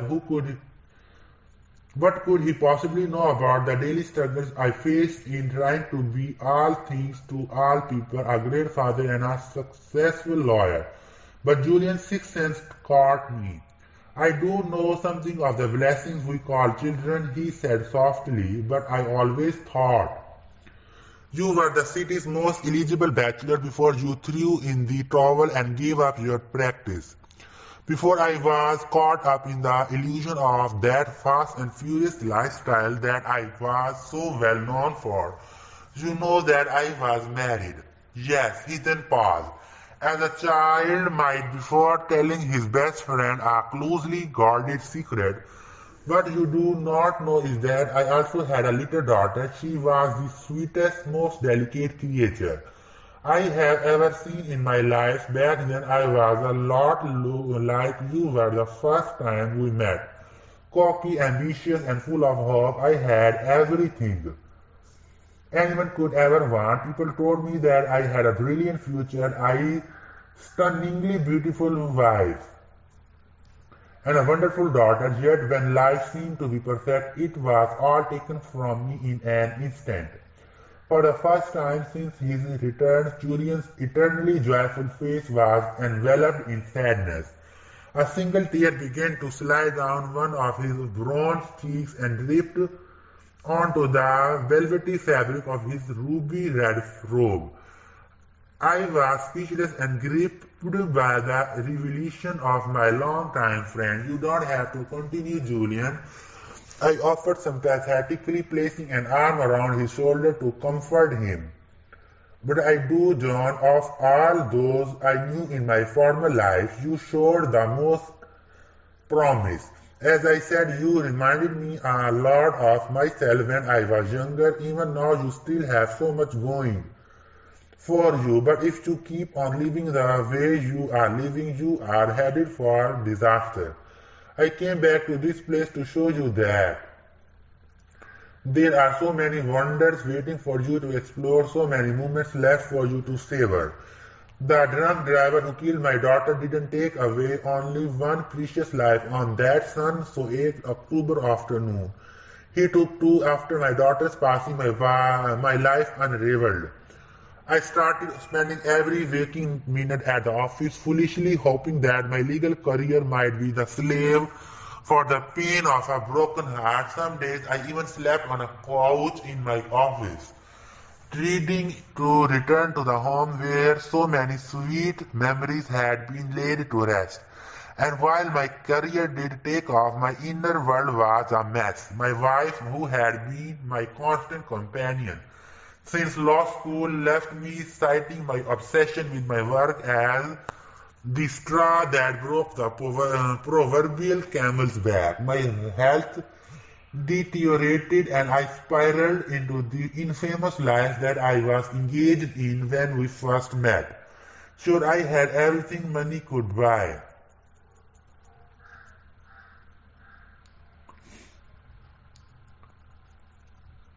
But I sold my soul for it. I really did. Julian noted emotionally, his voice still choked up. So when you say live your children's childhood, you are basically telling me to take the time to watch them grow and flourish. That's it, isn't it?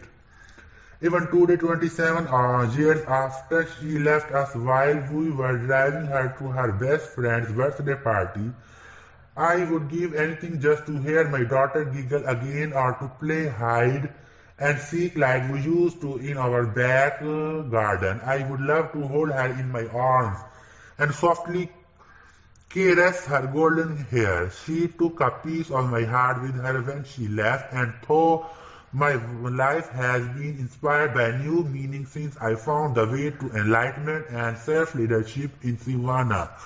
A day doesn't pass without me seeing the rosy face of my sweet little girl in the silent theater of my mind. You have such great kids, John. Don't miss the forest for the trees.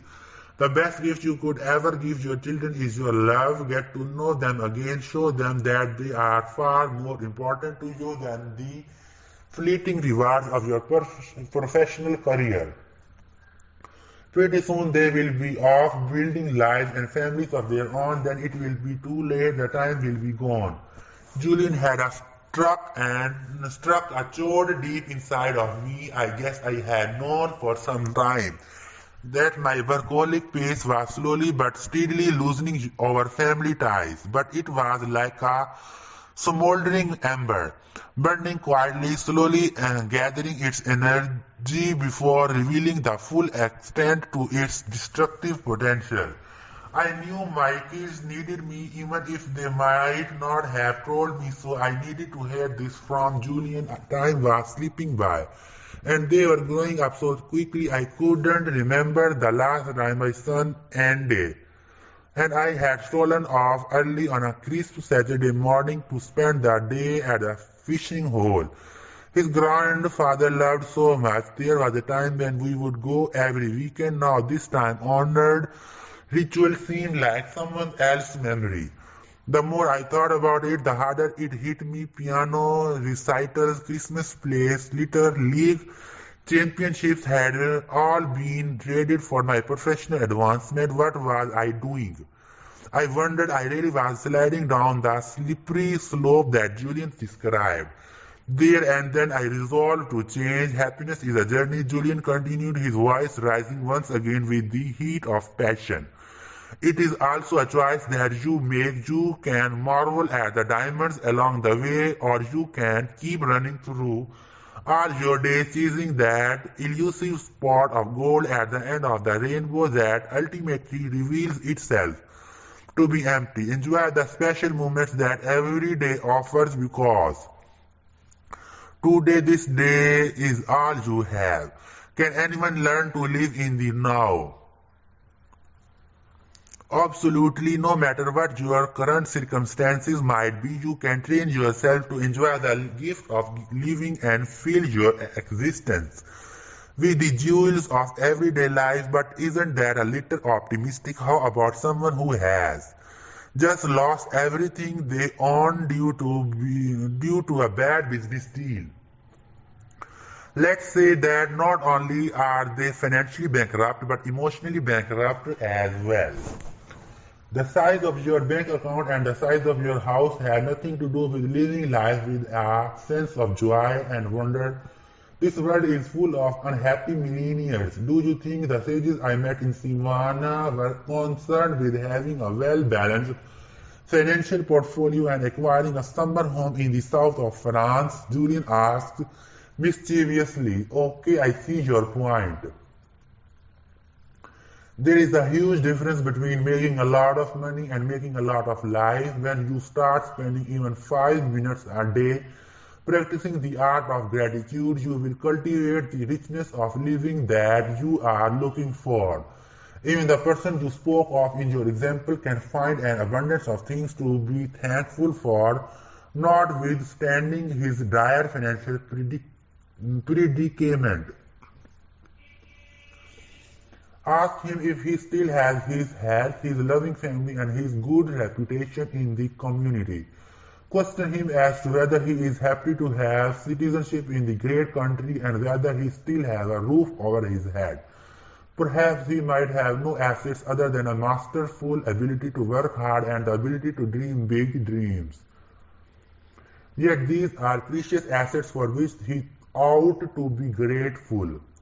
We all have much to be thankful for, even the birds singing outside your windowsill on what looks like another magnificent summer's day appear as a gift to the wise person. Remember, John, life doesn't always give you what you ask for, but it always gives you what you need. So by giving daily thanks for all of my assets, whether these are material or spiritual, I will develop the habit of living in the moment. Yes, this is an effective method for putting far more living in your life. When you savor the now, you kindle the fire of life that allows you to grow your destiny. Grow my destiny. Yes, I told you earlier that we all have been given certain talents. Every single person on the planet is a genius. You don't know some of the lawyers I work with. I quipped. Everyone, said Julian emphatically. We all have something that we are meant to do. Your genius will shine through and happiness will fill your life the instant you discover your higher purpose and then direct all your energies towards it. Once you are connected to this mission, whether it is being a great teacher of children or an inspired artist, all your desires will be fulfilled effortlessly. You will not even have to try. As a matter of fact, the harder you try, the longer it will take you to reach your aims. Instead, simply follow the path of your dreams in full expectation of the bounty that is certain to follow. This will bring you to your divine destination. This is what I mean by growing your destiny. Julian offered sagely. When I was a young boy, my father loved to read me a fairy tale known as Peter and the Magic Thread. Peter was a very lively little boy. Everyone loved him, his family, his teachers, and his friends. But he did have one weakness. What was that? Peter could never live in the moment. He had not learned to enjoy the process of life. When he was in school, he dreamed of being outside playing. When he was outside playing, he dreamed of his summer vacation. Peter constantly daydreamed, never taking the time to savor the special moments that filled his life. One morning, Peter was out walking in a forest near his home, feeling tired. He decided to rest on a patch of grass and eventually dozed off. After only a few minutes of deep sleep, he heard someone calling his name. Peter, Peter, called the shrill voice from above. As he slowly opened his eyes, he was startled to see a striking woman standing above him. She must have been over 100 years old, and her snow-white hair dangled well below her shoulders, like a matted blanket of wool. In this woman's wrinkled hand was a magical little ball with a hole in the center, and out of the hole dangled a long golden thread.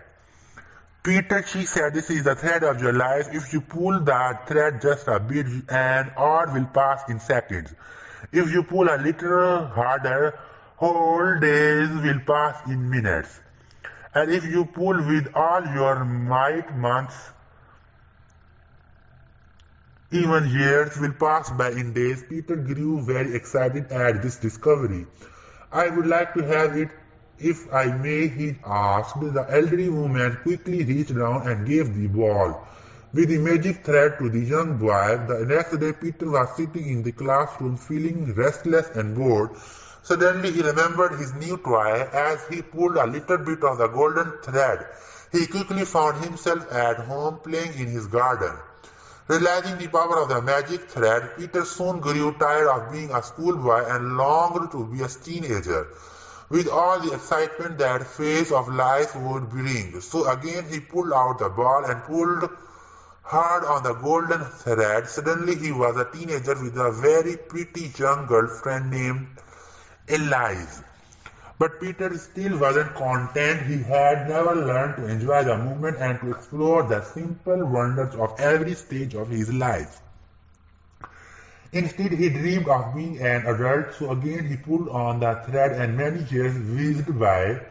In an instant, now he found that he had been transformed into a middle-aged adult. Elise was now his wife and Peter was surrounded with a house full of kids, but Peter also noticed something else. His once jet black hair had started to turn grey, and his once youthful mother whom he loved so dearly had grown old and frail. Yet Peter still could not live in the moment. He had never learned to live in the now. So once again he pulled on the magic thread and waited for the changes to appear. Peter now found that he was a 19-year-old man. His thick, dark hair had turned white as snow, and his beautiful young wife, Elise, had also grown old and had passed away a few years earlier. His wonderful children had grown up and left home to lead lives of their own for the first time in his entire life. Peter realized that he had not taken the time to embrace the wonders of living. He had never gone fishing with his kids or taken a moonlight stroll with Elise. He had never planted a garden or read those wonderful books his mother had loved to read. Instead, he had hurried through life, never resting to see all that was good along the way. Peter became very sad at this discovery. He decided to go out to the forest where he used to walk as a boy to clear his head and warm his spirit. As he entered the forest, he noticed that the little saplings of his childhood had grown into mighty oaks. The forest itself had matured into a paradise of nature. He lay down on a small patch of grass and fell into a deep slumber. After only a minute, he heard someone calling out to him, "Peter, Peter," cried the voice. He looked up in astonishment to see that it was none other than the old woman who had given him the ball with the magic golden thread many years earlier. "How have you enjoyed my special gift?" she asked. Peter was direct in his reply. "At first it was fun, but now I hate it. My whole life has passed before my eyes without giving me the chance to enjoy it. Sure, there would have been sad times as well as great times, but I haven't had the chance to experience either. I feel empty inside. I have missed the gift of living."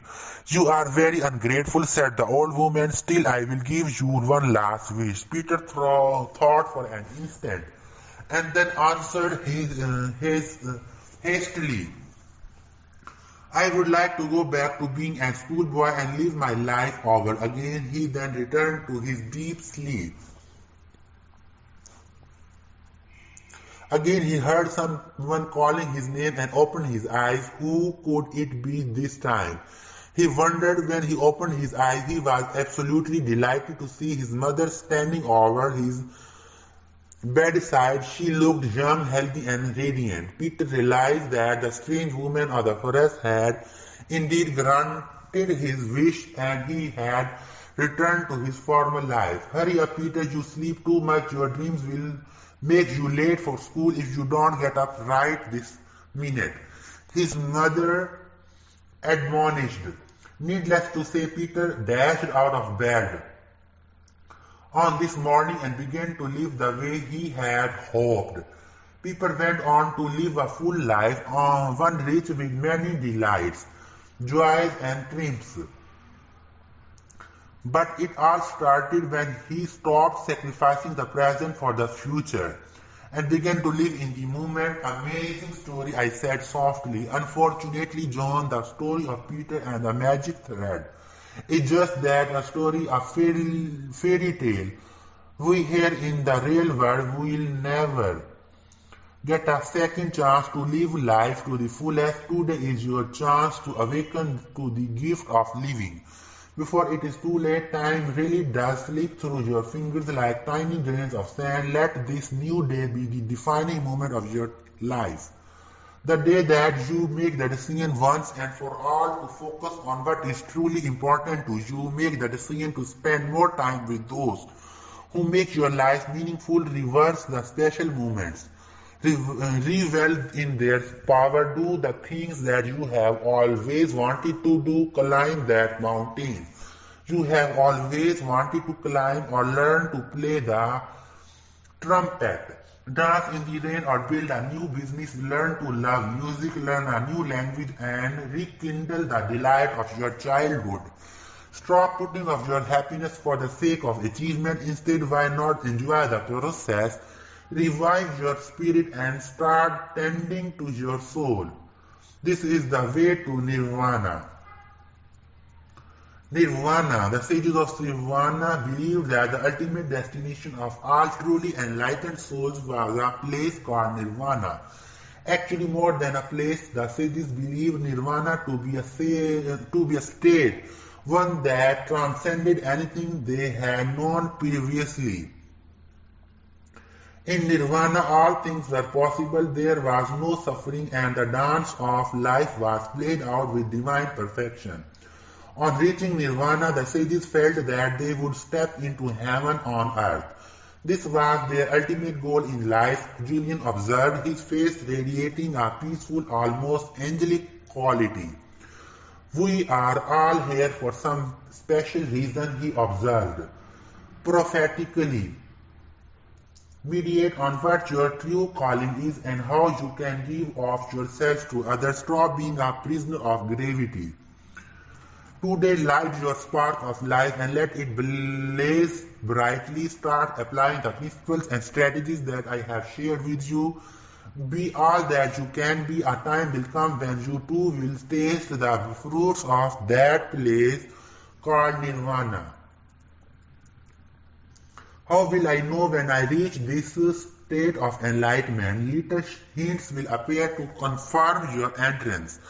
You will start to notice the holiness in everything that is around you, the divinity of a moonbeam, the allure of a lush blue sky on a scorching summer day, the fragrant bloom of a daisy, or the laugh of a mischievous little child. Julian, I promise you that the time you have spent with me will not be in vain. I will dedicate myself to living by the wisdom of the sages of Nirvana, and I will keep my promise to you by sharing all that I have learned with those who will benefit by your message. I am speaking from the heart. I give you my word. I offer sincerely, feeling the throes of emotion stirring within. Spread the rich legacy of the sages to all those around you. They will quickly benefit from this knowledge and improve the quality of their lives, just as you will improve the quality of yours. And remember, the journey is to be enjoyed. The road is just as good as the end. I let Julian continue. Yogi Raman was a great storyteller, but there was one story he told me which stood out amongst the rest. May I share it with you? Absolutely. Many years ago in ancient India, a Maharaja wanted to build a great tribute to his wife as a sign of his deep love and affection for her. This man wanted to create a structure the likes of which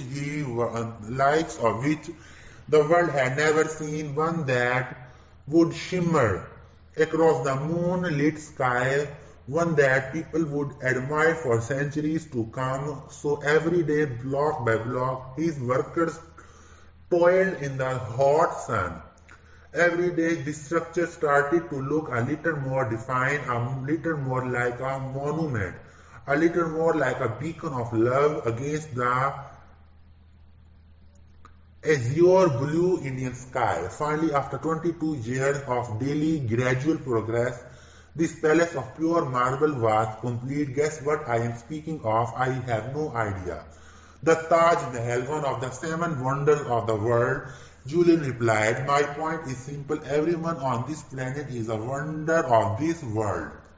Every one of us is a hero in some way or another. Every one of us has the potential for extraordinary achievement, happiness, and lasting fulfillment. All it takes are small steps in the direction of our dreams. Like the Taj Mahal, a life overflowing with wonders is built by is built day by day, block by block. Small victories lead to large victories. Tiny incremental changes and improvements such as those I have suggested will create positive habits.